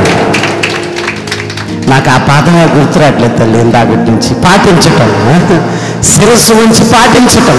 Thank you. అర్థమవుతుందా? ఏంటది? పాటించటం. We have to surrender, immediate surrender to the Lord. తక్షణమే, అప్పటికప్పుడే. మోషే ఇలా చేస్తే ఎలా ఉంటుందంటావు అన్నాడా? మోషే ఈలాగు సెలవిచ్చెను అంటే నువ్వు అలా చేయాలి మోషే, నువ్వు అలా చేయాలి. అర్థమవుతుందన్నమాట. సరే, మంచిది. అయితే నిజానికి మనం జ్ఞాపకం చేస్తే ఈ సెలవిచ్చును అనే మాట కొత్త నిబంధనలో యేసుక్రీస్తు ప్రభువు ఒకే ఒకసారి మాట్లాడతాడు, ఇంకెక్కడ మాట్లాడు. ఈ సెలవిచ్చును అనే మాట తండ్రి అయిన దేవుడు తన సార్వభౌమాధికారాన్ని చూపటానికి, కనపరచటానికి, నేనే దేవుడును అని తెలియపరచబడటానికి ఆయన సార్వభౌమాధికారాన్ని ప్రజలకు చూపించాడు. కానీ యేసుక్రీస్తు ప్రభువువారు కొత్త నిబంధనలో లూకా 8:32 మీరు ఇప్పుడు తెరవద్దు, మీరు రాసుకోండి అంతే. 8:32 అక్కడ సేనా దయ్యములు పట్టిన వాడు రిక్వెస్ట్ చేస్తాడు. వాడికి ఒక భయం వేసి, నిన్ను పాతాళానికి పంపిస్తున్నానంటే, పాతాళానికి దయచేసి ఆ పందుల గుంపులోకి పంపించి అంటాడు వాడు. అవునా? అవునా? మనందరికీ తెలుసు, బైబిల్ బాగా చదువుతాం కదా మనందరికీ కథలని తెలుసు, రైట్? సో అయితే ఆ విధంగా అయితే అక్కడ క్రీస్తు సెలవిస్తాడు. అంటే ఆయన సెలవిచ్చాడంటే ఏంటిదని అర్థం? జరిగిపోయిందని అర్థం, అది చేసేసానని అర్థం. ఇక్కడ మోషేకి సెలవిచ్చాడంటే ఏంటిదని అర్థం? పెద్దగా చెప్పండి. చెయ్యాలని, చేస్తాడని, ఖచ్చితంగా చేయాల్సిందేనని. హల్లెలూయా, హల్లెలూయా, హల్లెలూయా. సో దేవుని బిడ్డలారా, సెలవిచ్చిన దాన్ని చేశాడు, ఇట్లా నేను అన్న దానిని విన్నాడు. ఏం చేశాడు? సెలవిచ్చిన దాన్ని చేశాడు, ఇట్లను అన్నదాన్ని విన్నాడు. అది నా దేవుని యొక్క కృప. హల్లెలూయా. అయితే ఇది నా ప్రశ్న, ఎందుకంటే ప్రశ్నించకపోతే సమాధానం పుట్టదు. ఆ విధంగా ఇప్పుడు మోషేకి సెలవిచ్చాడా లేదా? ఇచ్చాడు. ఏమని సెలవిచ్చాడు? చదువునాను 2వ వచనం. నాకు ప్రతిష్టార్పణ తీసుకుని రండని ఇశ్రాయేలీయులతో చెప్పుము, మనఃపూర్వకముగా అర్పించు ప్రతి మనుష్యుని యొక్క దాన్ని తీసుకొనవలెను. హల్లెలూయా, హల్లెలూయా. ఇప్పుడు దేవుడు నోరు తెరచి మాట్లాడుతున్న మొట్టమొదటి తొలి మాట ఏంటో తెలుసా? నాకు ప్రతిష్టార్పణలను తీసుకుని రండి. ఆమేన్, ఆమేన్. ఎందుకో తెలుసా? మునుపెన్నడు వినని వర్తమానం ఇది నువ్వు వినబోతుంది ఇది నాన్న. హల్లెలూయా. అయితే ఇది నా ప్రశ్న ఏంటంటే, మోషేకి ఒక మాట సెలవిచ్చాడు. ఏమని? ప్రతిష్టార్పణలను తీసుకుని రండి. ఇట్స్ గుడ్, బాగుంది, రైట్? తీసుకుని రండి అని సెలవిచ్చాడు. అంతవరకు బాగుంది. అది ఎవరికి చెప్పాలి ఇప్పుడు? మోషే వచ్చి చెప్పండి అమ్మా, ఇశ్రాయేలులకి చెప్పాలి. చెప్పాడా మరి మోషే? చెప్పాడా, చెప్పలేదా? ఇది నా ప్రశ్న. అది ఇశ్రాయేలులకి మోషే చెప్పాడా, చెప్పలేదా? ఇప్పుడు ఇశ్రాయేలీలు యెహోవా మోషేతో ఏమన్నాడు? ఈలాగు సెలవిచ్చాడు, అంటే ఖచ్చితంగా దీన్ని చేయాలని ఆజ్ఞాపించాడు. ఆమేన్. ఆజ్ఞాపించిన మాటని ఇప్పుడు ప్రజలకు చేరవేయాలి. ఆ చేరవేయవలసిన మాటని మోషే ప్రజలకు చేరవేశాడా, చేరవేయలేదా? చేరవేశాడన్న వాళ్ళు ఎంతమంది చెప్పండి అమ్మా. చేరవేయలేదన్న వాళ్ళు ఎంతమంది? ఇట్లా కష్టం, ఇట్లా కష్టం. దేనికో దానికి చెయ్యాలి, చెప్పాలి. చేరవేశాడని, చేరవేయలేదన్న వాళ్ళు ఎవరెవరు చెప్పండి. చేరవేయలేదని ఎవరు చెప్తున్నారు? సో మీకు ఎవరికి మార్కులు అవసరం లేదైతే రైట్, మంచి, దేవునికి మహిమ కలుగును గాక. రైట్. ఆ విధంగా మనం ఆలోచన చేస్తే నిజానికి మోషే ఆ మాటని ప్రజలకి చేరవేయలేదు, చేరవేయటానికి సిద్ధమవుతున్నాడు. చేరవేయలేదు. ఏ మాటని చేరవేయాల్సింది? ప్రతిష్టార్పణలను చెల్లించాలి అని సెలవిచ్చిన మాటని ప్రజలకు సెలవివ్వాలి, ప్రజలకు ఆజ్ఞాపించాలి. ప్రజలకు ఎప్పుడైతే ఆజ్ఞాపిస్తే వారు చేస్తారు. ఆజ్ఞాపించకపోతే ప్రజలకు తెలుస్తుందా? ఇచ్చిన మాట, మోషేకి దేవుడు సెలవిచ్చిన మాట ప్రజలకు సెలవివ్వాలా లేదా? సెలవివ్వాలి. అయితే మోషేకి సెలవిచ్చిన మాట ప్రజలకు తెలియజేయకుండా నిజానికి సరే మోషే తెలియజేయలా, బాగుంది, గుడ్. మరి ప్రజలు ఏం చేస్తున్నారు అప్పుడు దాకా అంటే? మోషే కొన్ని దినాలు ఇప్పుడు ఎక్కడున్నాడు చెప్పాలమ్మా? కొండ మీద ఉన్నాడు. ఎవరితో?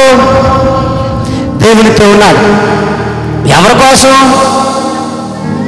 అమ్మయ్యా, దేవుని స్తోత్రం కలుగును గాక. మీకు అర్థమవుతుంది కదా? ప్రజలు మన కోసమే మోషే కొండ మీద ఉన్నాడు. హల్లెలూయా. అయితే ఇక్కడ జరిగింది సమస్య. ఇశ్రాయేలీయులు ఎవరు? ఐగుప్తులో ఉన్నప్పుడు బానిసలు. ఇది జ్ఞాపకం చేసుకోండి, మళ్ళీ అడుగుతాను. ఓకే, బానిసలో ఉన్న వారిని సేనలుగా మార్చాడా? యుద్ధ వీరులుగా మార్చి ఆయన రాజ్యంలోకి తీసుకొస్తున్నాడు. తీసుకొచ్చే క్రమంలో వారికి కొన్ని ట్రైనింగ్ ఇస్తూ మొట్టమొదటి మాట అడిగాడు, ప్రతిష్టార్పణలను చెల్లించుడి. ఆమేన్, ఆమేన్ అని చెప్పగానే మోషే ఆ మాటను ఇంకా సెలవివ్వాల. నిజానికి నాయకుడైన మోషే దేవుని సన్నిధిలో ఉపవాసంతో గడుపుతున్నాడా? ఇక్కడ బిడ్డలు, విశ్వాసులు ఏం చేయాలి చెప్పండి అమ్మా? విశ్వాసులు ఏం చేయాలి? వారు కూడా ఎలా గడపాలి? విశ్వాసంతో గడపాలి. Right, good. నిజానికి అలా గడిపారా ఇశ్రాయేలీయులు? గడపలా, అలా గడపలేదు. ఏదైతే దేవుడు వారిని ఎంతో ప్రయాసతో ఎర్ర సముద్రమును చీల్చి తీసుకొచ్చిన స్థితిని కూడా మర్చిపోయారు. వాటన్నిటిని మర్చిపోయారు. ఆ స్థితిగతులను విడిచిపెట్టారు. హల్లెలూయా, హల్లెలూయా. ఆ విధంగా చూస్తే వారిలో నిరీక్షణ కొదువైంది, నిరీక్షణ లేదు, నిరీక్షణ లేని స్థితిలో పడిపోయారు. నిజానికి ఇంత దూరం నడిపించింది ఎవరు? దేవుడు. ఎవరి నాయకత్వంలో? మోషే నాయకత్వంలో దేవుడు ఇంత దూరం నడిపించాడా లేదా? ఇప్పుడు నాయకుడిగా ఇంత దూరం నడిపిస్తే దాన్ని నువ్వు గుర్తించావా? గుర్తించలేదు. సంగమా, జ్ఞాపకం చేసుకో. నీ పక్షముగా నాయకుడు ప్రయాసపడుతూ దేవుని సన్నిధిలో గడిపితే సంఘమైన నీవు నిర్లక్ష్యం చేస్తున్నావేమో, సంఘమైన నీవు నాయకుడిని ఒంటరిగా విడిచిపెట్టావేమో, సంఘమైన నీవు నాయకుడికి వెన్నుదన్నుగా ఉండి నాయకుడిని అనుసరించి నాయకుడి మాటలలో పోషించబడి నాయకుడి కొరకు ఎదురు చూడవలసిన నీ కళ్ళు అలసిపోయాయేమో. సుప్రీ దేవుని బిడ్డలారా, సో ఈ దినాన దేవుడు ఈ దినాన్ని చలవిస్తున్నాడు.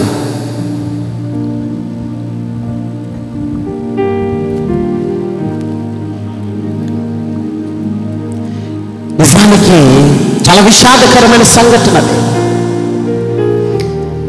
ప్రతి సేవకుడికి, ప్రతి కాపరికి ఆయన సంఘమే అతిశయ కిరీటం. అక్కడ ప్రజల అతిశయమైన సేవకుని విడిచేశారు. 32వ అధ్యాయంలో మొదటి వచనం నుంచి ఒకసారి చదవండమ్మా.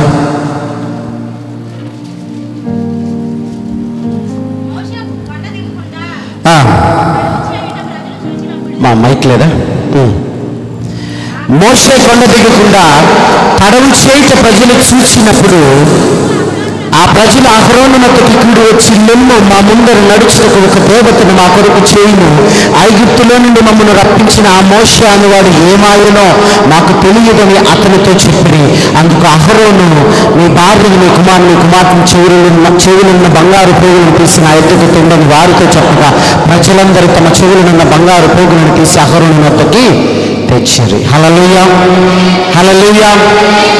అమ్మా, నేను చెప్తున్నా మీకు కథలాగా అర్థమవుతుంది కదా. వారు బానిసత్వం నుంచి బయలుదేరాం. మనం కూడా వాళ్ళతో పాటు మనం ప్రయాణం చేయకపోతే మనకు అర్థం కాదు. మనం కూడా వాళ్ళతో పాటు ప్రయాణం చేయాలి. సో అక్కడి నుంచి వారు ఇప్పుడు ఎక్కడ దాకా వచ్చారు?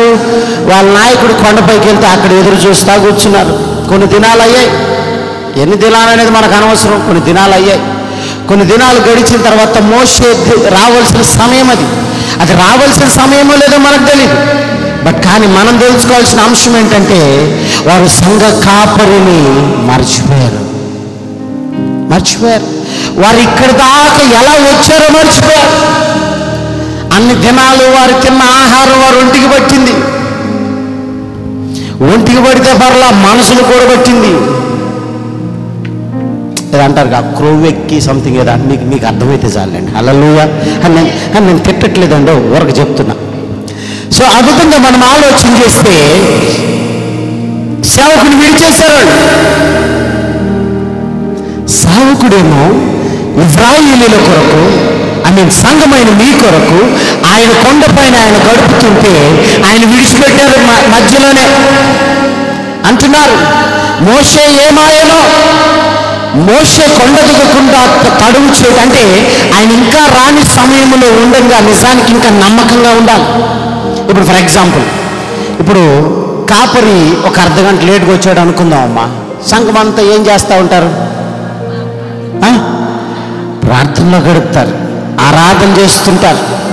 ఎందుకంటే మా కాపరి రాబోతున్నాడు.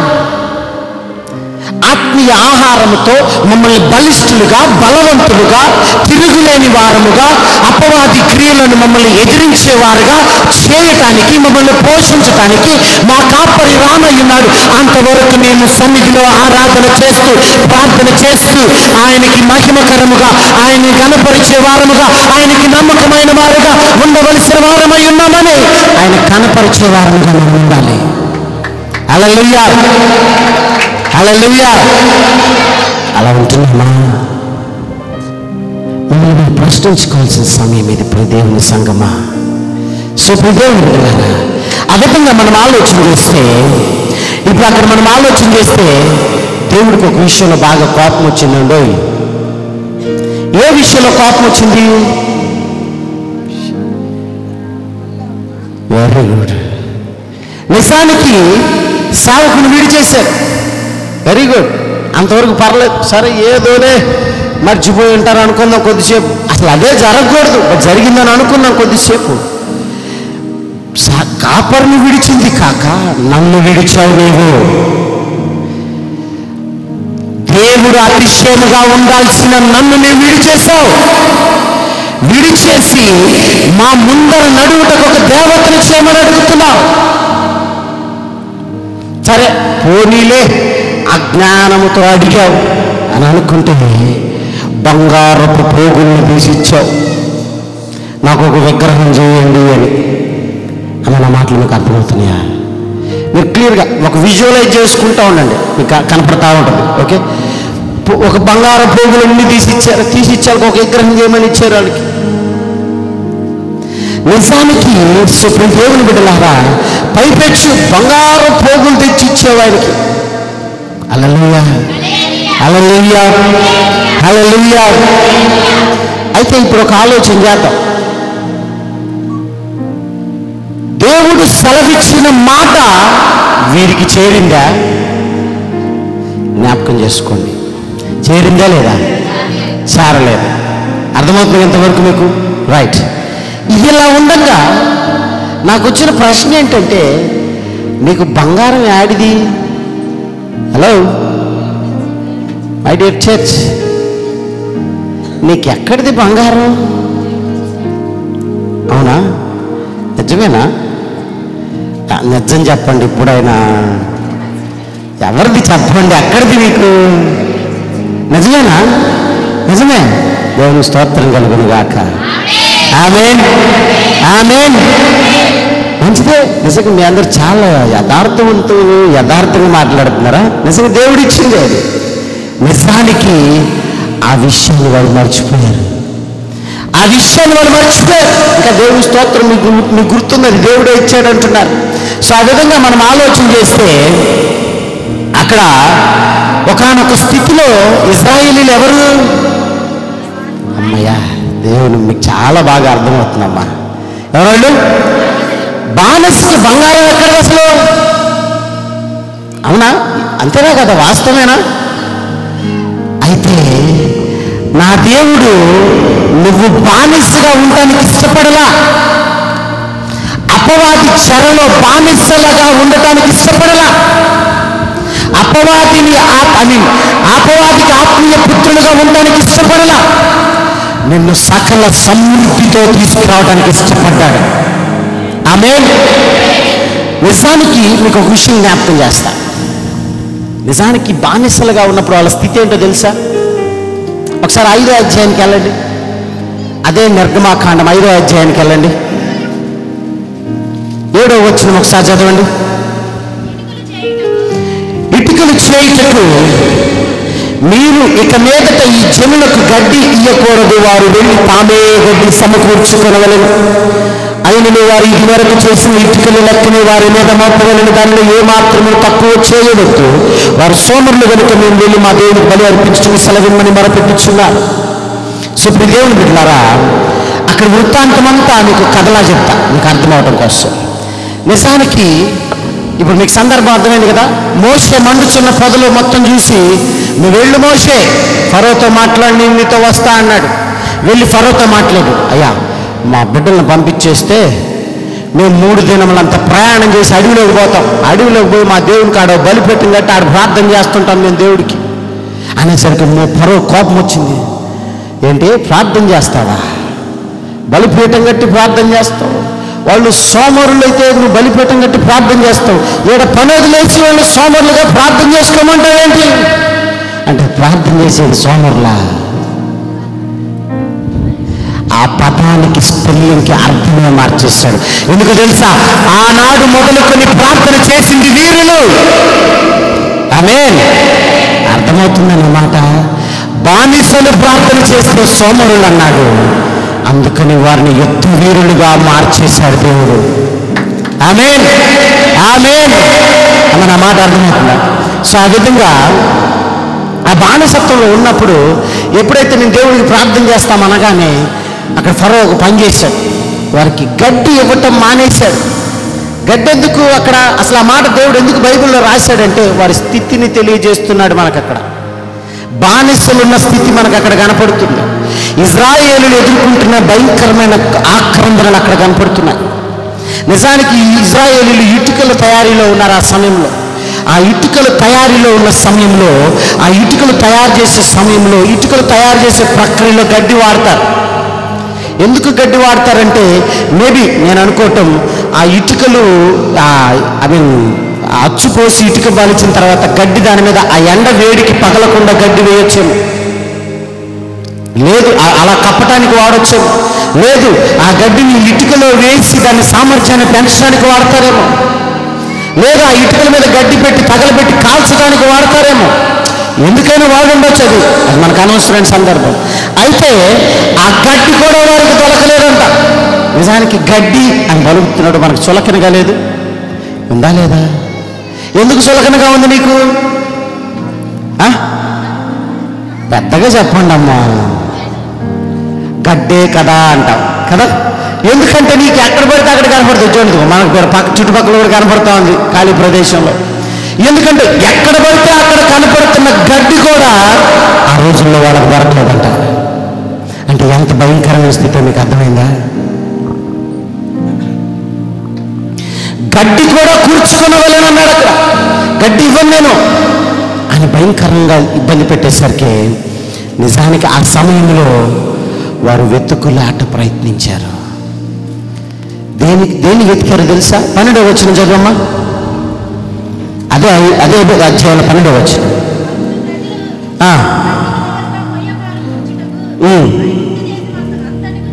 చెదిరిపోయింది. చాలమ్మా. గడ్డికి మారుగా కొయ్యకాలు కూర్చుకొనుటకు ఐగుప్తు దేశమంతా చెదిరిపోయారంట. దేనికోసం చెదిరిపోయారు? ఇప్పుడు వాళ్ళ చేతిలో గడ్డి ఉందా? లేదు. ఇప్పుడు వాళ్ళేమంటున్నాడు? గుర్తుపెట్టుకో, ఇటుకల లెక్క తగ్గకూడదు. నాకు ఎప్పుడు 1000 ఇటుకలు తయారు చేస్తున్నావా, ఆ 1000 ఇటుకలో 1 ఇటుక కూడా తగ్గకూడదు. 1,00,000 ఇటుకలు తయారు చేస్తున్నావా, 1,00,000 ఇటుకలు రావాలి. ఎలాగయ్యారు? ఎలాగండి చేస్తాం? గడ్డి ఇస్తేనే కదండి చేసేది. గడ్డి మటుకి ఈయనో, కానీ నువ్వు మటుకు ఇటుక తగ్గడానికి వీల్లేదు అన్నాడు ఫరో. అందుకని దానికి ప్రత్యామ్నాయంగా వెతుకుతున్నారు.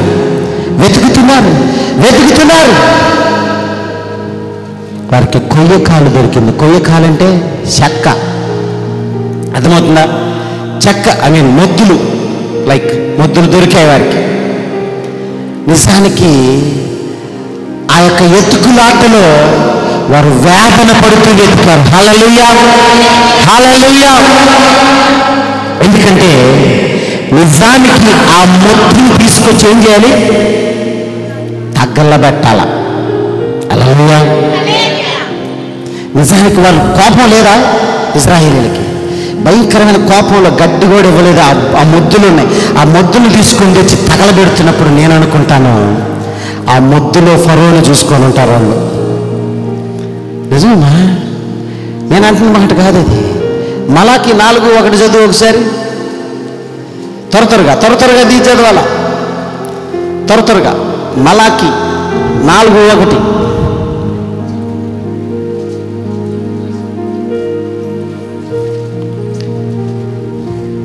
ఏలయనగా నియమించబడిన దినము వచ్చుతున్నది, కొలిమి కాలునట్లు అది కాలును. గర్విష్ఠులందరూ దుర్మార్గులను కొయ్య కాలువలే ఉందురు. ఎలా ఉన్నారంట? కొయ్య కాలువలే ఉందురు. గర్విష్ఠులు దుర్మార్గులు కొయ్య కాలువలే ఉందురు. రాబో దినం అందరినీ కాల్చిపోయిన సైన్యములకు అధిపతి యెహోవా సెలవిచ్చుచున్నాడు. హల్లెలూయా, హల్లెలూయా. ఆ కొయ్య కాళ్ళను తెచ్చి కాల్ చేస్తున్నారు వారు. ఆ కొయ్య కాళ్ళను చూసినప్పుడల్లా వాళ్ళకు ఫరో గుర్తొచ్చుంటాడు. వీడిని ఎలా తగలబెట్టాలరా అని అనుకోని ఉంటారు. హల్లెలూయా. ఎందుకు? దుర్మార్గులందరినీ, గర్విష్ఠులందరినీ కొయ్య కాలువలే ఉందని చెప్తున్నాడు దేవుడు అక్కడ. మన మాటలు మీకు అర్థమవుతున్నాయి కదా. సో అయితే అక్కడ వాళ్ళకి గడ్డే దొరకలేదు. అంటే గడ్డి కూడా దొరకలేనంత బానిసత్వం ఉన్నారు వాళ్ళు. నిజానికి వారు రగిలిపోతున్నారు. రగిలిపోయి ఎలాగైనా ఫరోని చూసుకుందాం అంటున్నారు. కానీ ఏమైనా చేయగలరా? ఏమీ చేయలేరు. మనుషులుగా నీవేమైనా చేయగలవా? ఏమీ చేయలేవు. నీ పక్షముగా దేవుడు యుద్ధము చేయనిదే తప్ప నీవేమీ చేయలేవు. హల్లెలూయా. ఆ విషయం ఎందుకు మనకు తెలుసా? దేవుడు ఒక మాట అంటాడు, ఏమని తెలుసా? నీ తెల్ల వెంట్రుకలు నల్లగా కూడా చేయలేనంత అసమర్థులు అని మన బలహీనత మనకు జ్ఞాపకం చేస్తున్నాడు. కానీ ప్రియదేవుని బిడ్డలారా, అలాంటి బలహీనమైన మనలను ఆయన హక్కును చేర్చుకున్నారు. ఆమేన్. అందరు నాకు చూడాలి, అందరు నాకు చూడాలి. సో ఆ విధంగా ఆ రోజున నిజానికి నువ్వు కష్టపడ్డావా లేదా? ఈ రోజు నా కష్టాన్ని మర్చిపోయావా లేదా? ఆ కష్టాన్ని మర్చిపోయావు. ఏమీ లేని స్థితి నుంచి దేవుడు నిన్ను ప్రేమించి ఇక్కడ దాకా తీసుకొచ్చాడు. తీసుకొచ్చేటప్పుడు నిన్ను ఊరకు తీసుకురాలా? ఇస్తారా? ఎవరు? కానీ నా దేవుడు ఏం చేశాడు తెలుసా? 11వ అధ్యాయానికి వెళ్ళండి. అదే నిర్గమకాండం 11వ అధ్యాయం మొదటి వచ్చిన చదువమ్మా. స్పీడ్ ఉండాలమ్మా, త్వరగా. ఇట్లా నేను అమ్మ మైక్ ఇవ్వండి, ఎవరిని చదివే వాళ్ళకి మైక్ ఇవ్వండి అమ్మా, వాక్యం చదివే వాళ్ళకి మైక్ ఇవ్వండి అమ్మ. మైక్ ఆన్ చేయండి అన్న, మైక్ ఇవ్వండి. కొత్త మైక్ పట్టుకున్నది కాదు. మరియు యెహోవా మోషేతో ఇట్లనెను, ఫరో మీదికిని ఐగుప్తు మీదికిని ఇంకొక తెగులును రప్పించేదను. దగ్గర పెట్టుకుని చదవమ్మా. అటు తర్వాత అతడు ఇక్కడ నుండి మిమ్మల్ని పోనిచ్చును. అతడు మిమ్మల్ని పోనిచ్చినప్పుడు ఇక్కడ నుండి మిమ్మల్ని బొత్తిగా వెళ్ళగొట్టును. కాబట్టి తన చెలికాని యొద్ద ప్రతి పురుషుడును, తన చెలికత్తి యొద్ద ప్రతి స్త్రీను వెండి నగలను బంగారు నగలను అడిగి తీసుకునుడని ప్రజలతో చెప్పుము. యెహోవా ప్రజల ఎడల ఐగుప్తీయులకు కటాక్షము కలుగజేసెను. అదిగాక ఐగుప్తు దేశంలో మోషే అను మనుషుడు ఫరో సేవకుల దృష్టికి ప్రజల దృష్టికి మిక్కిలి గొప్పవాడాయెను. చాలమ్మా. అమ్మా, ఈ చదవబడిన లేఖన భాగాన్ని మనం ఆలోచన చేస్తే ఇక్కడ మనకు ఒక మాట చాలా స్పష్టంగా అర్థమవుతుంది.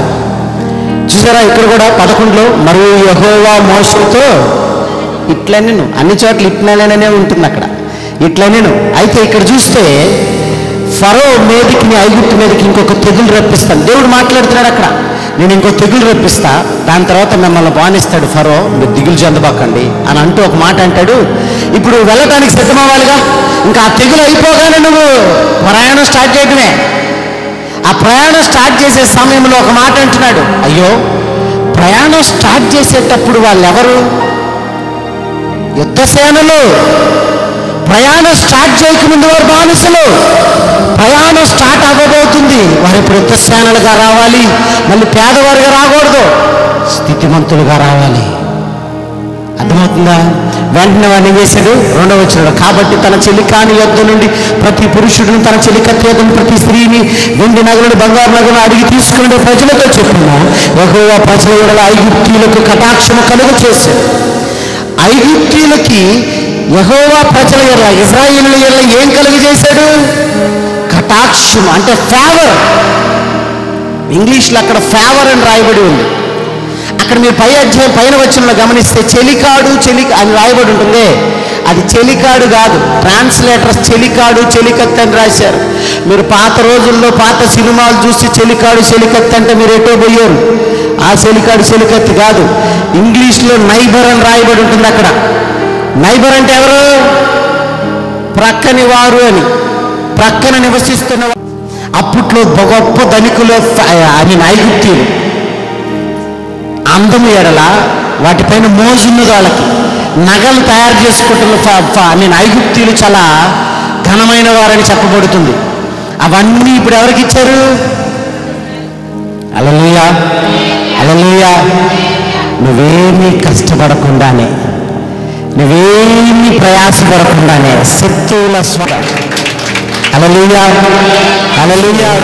నా ప్రియులు నిద్రించుచుండెను, వారికి నేను ఇచ్చుచున్నాను అని రాయబడి ఉంటుంది. ఏమని? నా ప్రియులు నిద్రించుచుండినను నేను వారికి ఇచ్చుచున్నాను. నువ్వు ఉదయకాలం లేచి నువ్వు పడిన శ్రమ ఎంత వ్యర్థమే, కానీ నా ప్రియులు నిద్రించుచుండెను నేను వారికి ఇచ్చుచున్నాను అని డైరెక్ట్గా రాయబడి ఉంటుంది. అక్కడ సో దేవుని బిడ్డలారా, ఆ విధంగా మనం ఆలోచన చేస్తే అక్కడ వారి కొరకు దేవుడు యుద్ధము చేస్తూ అంటున్నాడు, వారికి దేవుడు సమకూర్చాడు.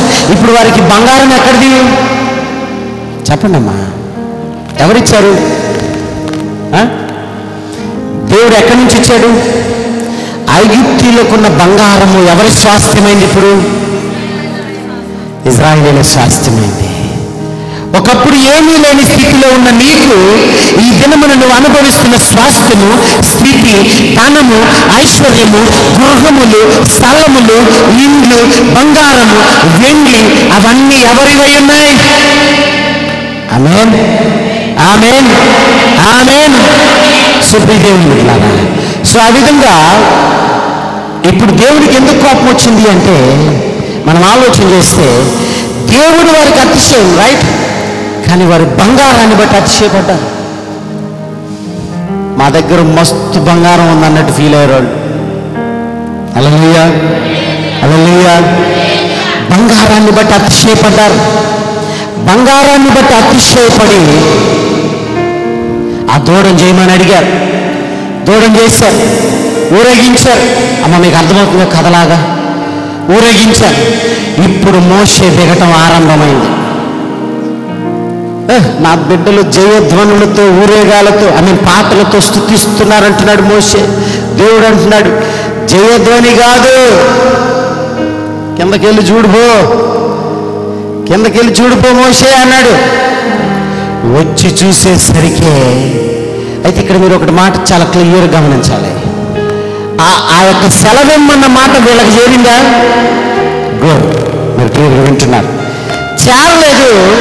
అది ఎక్కడుంది? ఇప్పుడు మోషే సంఖలో ఉన్నాయి. దిగొచ్చాడెట్టాగే. వచ్చి చూసేసరికి ఒక దూడనెత్తుకొని ఊరేగిస్తున్నారు. చూసి ఆశ్చర్యపోయి పలకలు ఏం చేశాడు? కిందేసి కొట్టాడు. పగిలిపోయి నాకు మీకు క్లియర్గా అర్థమవుతుంది కదా ఇప్పుడు అని మీరు చూడగలుగుతున్నారు కదా. వాక్యాన్ని ఇప్పుడు వినకూడదు, చూడాలి, రైట్. పగలగొట్టాడు.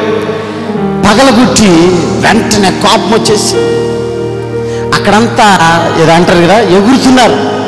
అవును అయ్యగారు, అంతేనా? ఎగురుతున్నారు.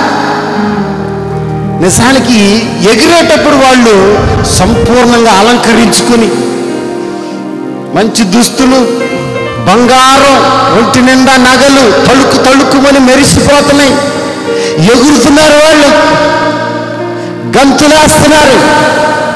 అవన్నీ చూసి మోషేకి రగిలిపోయింది. వెంటనే మోషే తీసుకున్నాడు,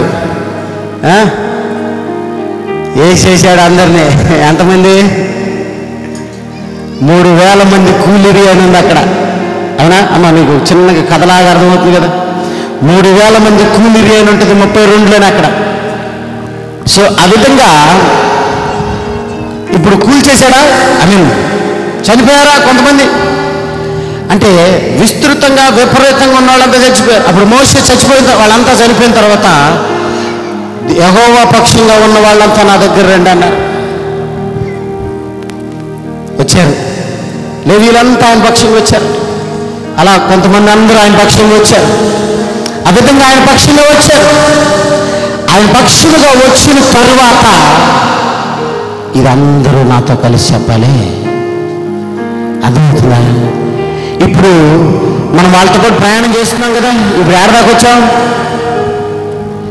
3000 మందిని కూల్ చేశాం. ఓకే, ఇప్పుడు యెహోవా మాట, సెలవిచ్చిన మాట చేరిందా, చేరలేదా? అమ్మయ్య, దేవుని స్తోత్రం. గేటికి సపోర్ట్ కొట్టుకోండి. మీరు చాలా చక్కగా వింటున్నారు. మీరు చేరలా, ఇంకా చేరలా. మాట చేరలేదు, ఆజ్ఞలు కూడా చేరలేదు వాళ్ళ దగ్గరికి. హల్లెలూయా. అమ్మా, నా మాట మీకు అర్థమవుతుందా? దేవుడు మొట్టమొదటిగా సెలవిచ్చిన మాట ఇశ్రాయేలును చేరలేదు.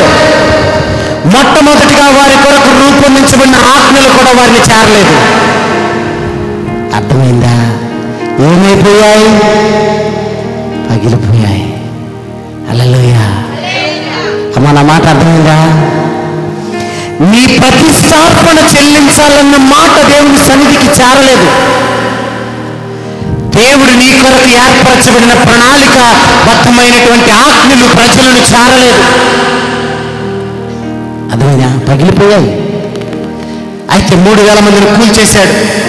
కూల్చేసిన వెంటనే ఇప్పుడు మోషేకి నెక్స్ట్ కర్తవ్యం ఏంటి?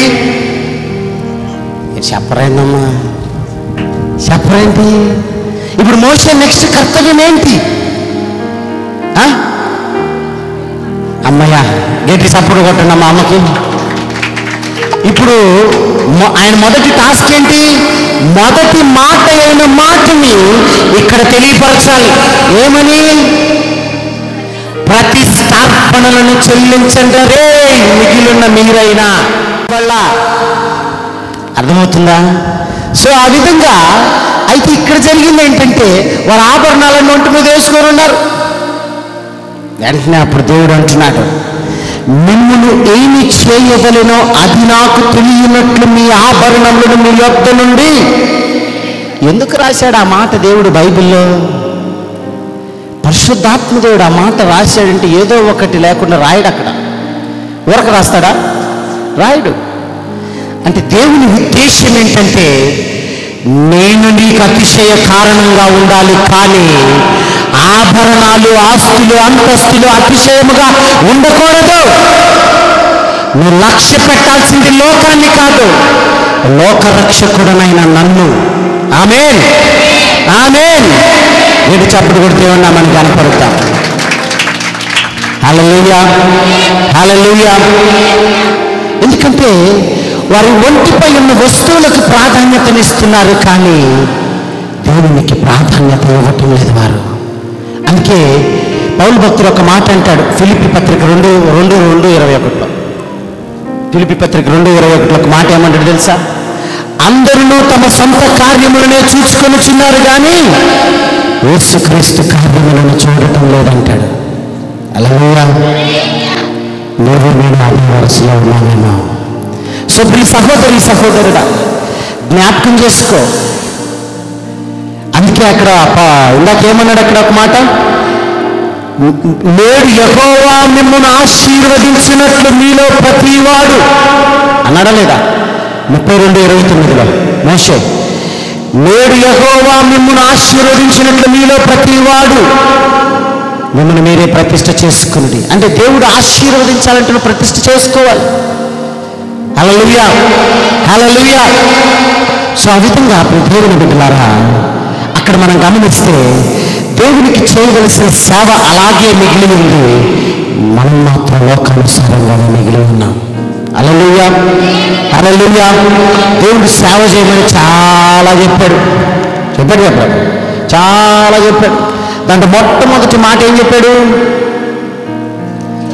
ప్రతిష్టార్పణలను తీసుకొని రండి అన్నాడా? సో ఆ విధంగా మనం గమనించినట్లయితే ఇప్పుడు ఆ మాట వారిని చేర్చబడింది. మోషే దగ్గర నుంచి ఆ మాట వారికి చేర్చబడింది. చేర్చబడిన వెంటనే దేవుడు కూడా ఆలోచన చేశాడు. వెంటనే 34:1 ఒక మాట అంటాడు. ఏమని తెలుసా? మరి యెహోవా మోషేతో మొదటి పలకలు వంచి మరి 2 రాత్రి పలకలను చెక్కు. నీవు పగలగొట్టిన మొదటి పలకల మీద ఉన్న వాక్యం నేను ఈ పలకల మీద వ్రాసి ఉదయమునకు నీవు సిద్ధపడి ఉదయమున సీనాయి కొండ అక్కడ శిఖరము మీద నా సన్నిధిని నిలిచి ఉండవాలి. హల్లెలూయా, హల్లెలూయా.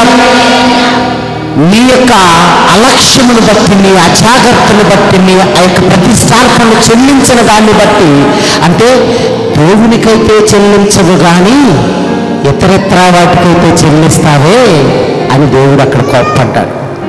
అంటే నా కొరకు నిరీక్షించి నువ్వు చెల్లించలేదు, కానీ నీ కొరకు ఒక విగ్రహాన్ని చేసుకోవటానికి చెల్లించవు. హల్లెలూయా, హల్లెలూయా. సో ఆ విధంగా దేవుడు ఆలోచన చేశాడు. దేవుడు ఆలోచన చేసి వారి పట్ల కృప చూపించాడు. కృప చూపించి 2వ మారు ఆ నిబంధన పలకల మీద అక్కడ మరణ ఆజ్ఞలను రాశాడు. హల్లెలూయా, హల్లెలూయా. రాశాడో లేదా? ఆ యొక్క నిబంధన పలకల మీద రాసి దేవాతి దేవుడు చెప్తున్నాడు. వెంటనే ఆ నిబంధన పలకలు చేత పట్టుకుని మళ్ళీ వచ్చాడు. హల్లెలూయా. వచ్చాడా లేదా? ఇప్పుడు నిబంధన పలకలు రెండోసారి ఇవ్వబడ్డాయి. అంటే రెండోసారి ఇవ్వబడ్డాయి అంటే మరలా మీకు స్టోరీ రిపీట్. ఎట్లా? మరలా కొండ మీదకి వెళ్ళాడు, మరలా కొండ మీదకి వెళ్ళి మరలా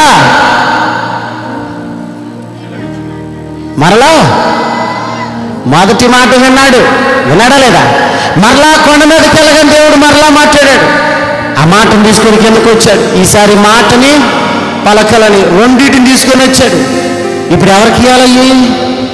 ప్రజలకి తెలియపరచాలి. ఇప్పుడు మొదటి మాట మరలా ఏం చెప్పుకుంటాడు? అదే కదా మనకు చెప్పాల్సింది, అవునా కదా? ఆ మొదటి మాట ఏం చెప్పాడు మళ్ళీ చూడండి ఒకసారి. రెండోసారి కూడా మరలా రిపీట్ అయింది. రెండోసారి ఆ సందర్భం రెండోసారి రిపీట్ అయినా కూడా ఆశీర్వాదము మారదు. హల్లెలూయా. దేవుడి ప్రణాళిక మారదు.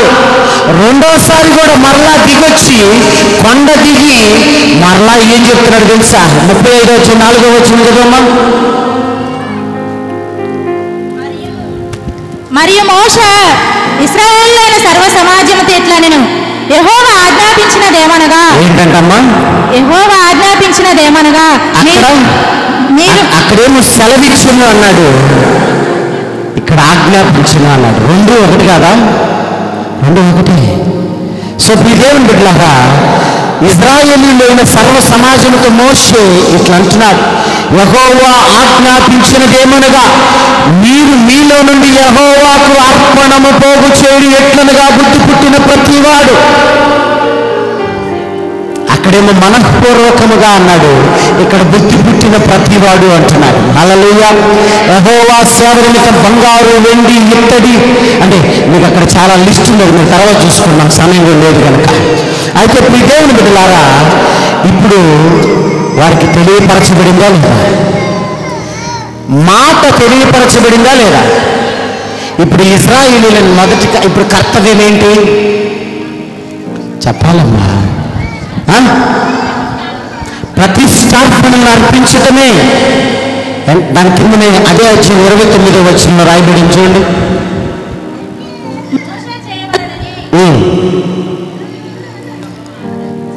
మోషే చేయవలనని యెహోవా ఆజ్ఞాపించిన పనులన్నిటి కొరకు ఇశ్రాయేలుల పురుషులేమి స్త్రీలేమి తెచ్చుటకు ఎవరి హృదయములు వారిని ప్రేరేపించిన వారందరూ మనఃపూర్వకముగా యెహోవాకు అర్పణలను తెచ్చిరి.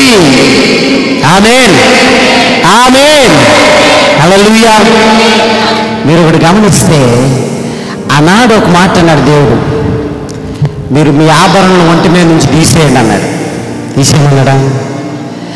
ఒంటి మీద నుంచి తీయబడిన ఆభరణము మరలా ఒంటి మీదకి చేరలా, ఆయన పాదాల చెంతకు చేరింది. ఆమేన్, ఆమేన్, ఆమేన్. సో దేవుని బిడ్డలారా, నిజానికి దీనిని మనం తెలుసుకోవాల్సిన అంశం ఏంటో తెలుసా? మన బ్రతుకులో ఆశీర్వాదము ఆరంభం అవ్వాలంటే దేవుడు చెప్పిన మొట్టమొదటి మాట ఏంటి? ప్రతిష్టార్పణలతో నీ యొక్క దేవుని మాట ఆరంభమైంది.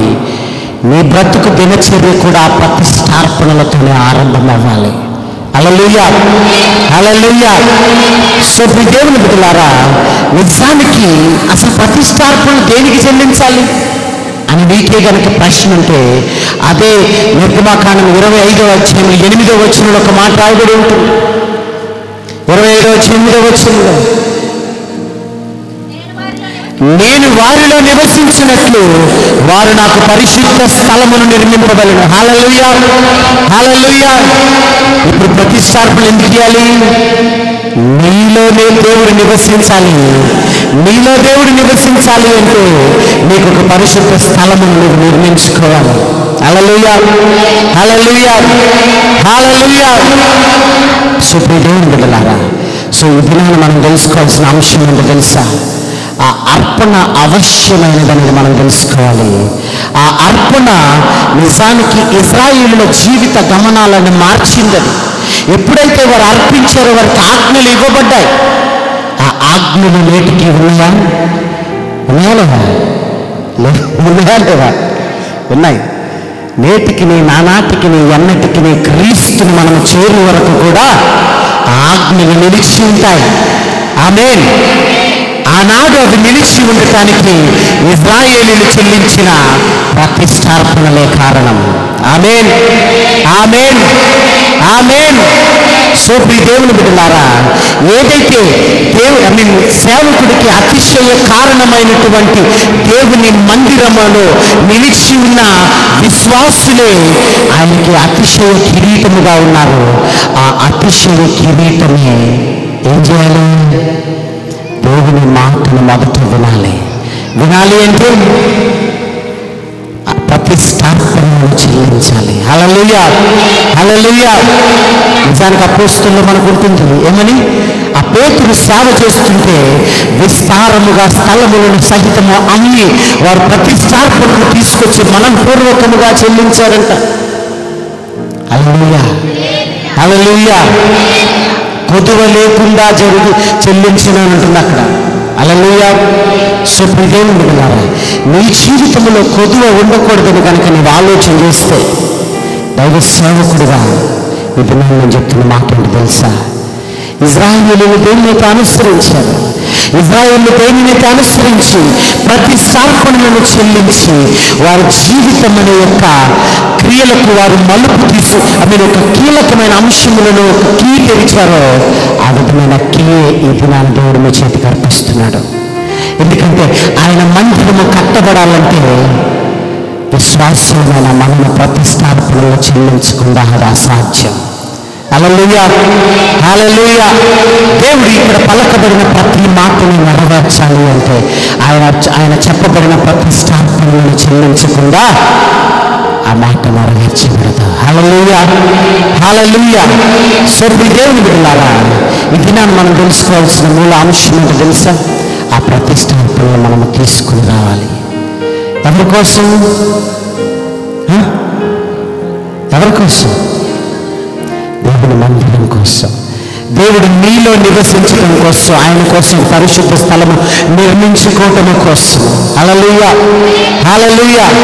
సో దేవుని బిడ్డలారా, ఏదైతే పలకబడిన చెప్పబడిన వర్తమానం ఏదైతే ఉందో మీ హృదయాలను పొందుపరచుకొని దేవుడు మీ హృదయాలను ఆలోచింపచేయలాగున, అందరినీ ఆలోచింపచేయలాగున మనమందరం ఒక్కసారి లేచి నిలిచి దేవునికి కృతజ్ఞతాస్తుతులు చెల్లిస్తూ దేవునికి మనం ప్రతిష్టార్పణలు చెల్లించాలి ఒక తీర్మానంతో ఈ దినానికి నుంచి మనం తిరిగి ప్రయాణం చేద్దాం. అదే సిద్ధత మనలో ఉండాలి, అదే తీర్మానం మనలో ఉండాలి. ఎందుకంటే అభినాన అదొక మార్గమయ్యున్నది. మొదటి మాట వారిని చేరలేదు, మొదటి పలకలు కూడా వారిని చేరలేదు. రెండవసారి పలకబడిన మొదటి మాట వారిని చేరింది. ఆ రెండవసారి సిద్ధపరచబడిన పలకలు వారి జీవితంలో ముద్రించబడ్డాయి. అవి నేటికి ఆయన మందస్సములో నిలిచిపోయి ఉన్నాయి. హల్లెలూయా. నీవు కూడా ఆయన సన్నిధిలో నిలిచి ఉండులాగున, ఆయన సన్నిధిలో స్థిరపడులాగున, ఆయన సన్నిధిలో ఒక దివిటీగా ఒక రగిలే జ్వాలగా రగిలించబడులాగున ఆయన కొరకు నీ ప్రతిష్టార్పణను సిద్ధపరుస్తున్నావా? నాటి పక్షం వస్తువులను లక్ష్య పెట్టలేదు, వెండి బంగారములను లక్ష్య పెట్టలేదు, హస్తకృత్యముల చేత చేయబడిన స్థలములను భవనములను లక్ష్య పెట్టలేదు. వాటిని అన్ని సైతము సంపూర్ణముగా దేవుని మందిర నిర్మాణము కొరకు వారు ముందుకొచ్చారు, దేవుని సేవ కొరకు వారు ముందుకొచ్చారు. ఆనాటి ఇశ్రాయేలీయులు చేసిన పని ఎలాగ ముగిసిందంటే అది అత్యధికమైనదని తెలియపరచబడింది. వారు మోషే చెప్పాడంట, వారు తేవటం ఆరంభమైన తర్వాత ఇక చాలు తేవతని ఆజ్ఞాపించే అంతగా వారు తీసుకొస్తూనే ఉన్నారు. ఆ విధమైన సిద్ధపాటు నీలో ఉందా? ఆ విధమైన తీర్మానమును తీసుకుంటున్నావా? నీ దేవుని సంగమా, ఇది నీ కోసమే.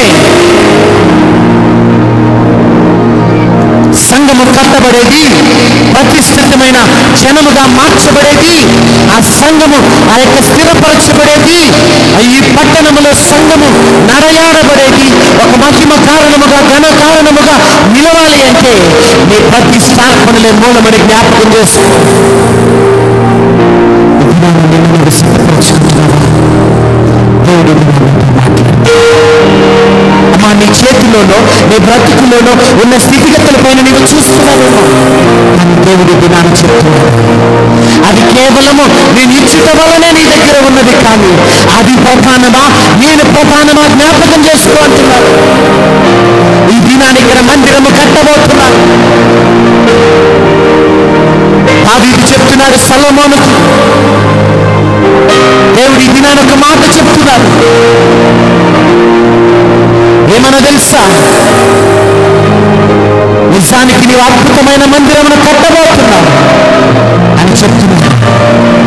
నిజానికి సొలొమోను భయపడుతున్నాడు.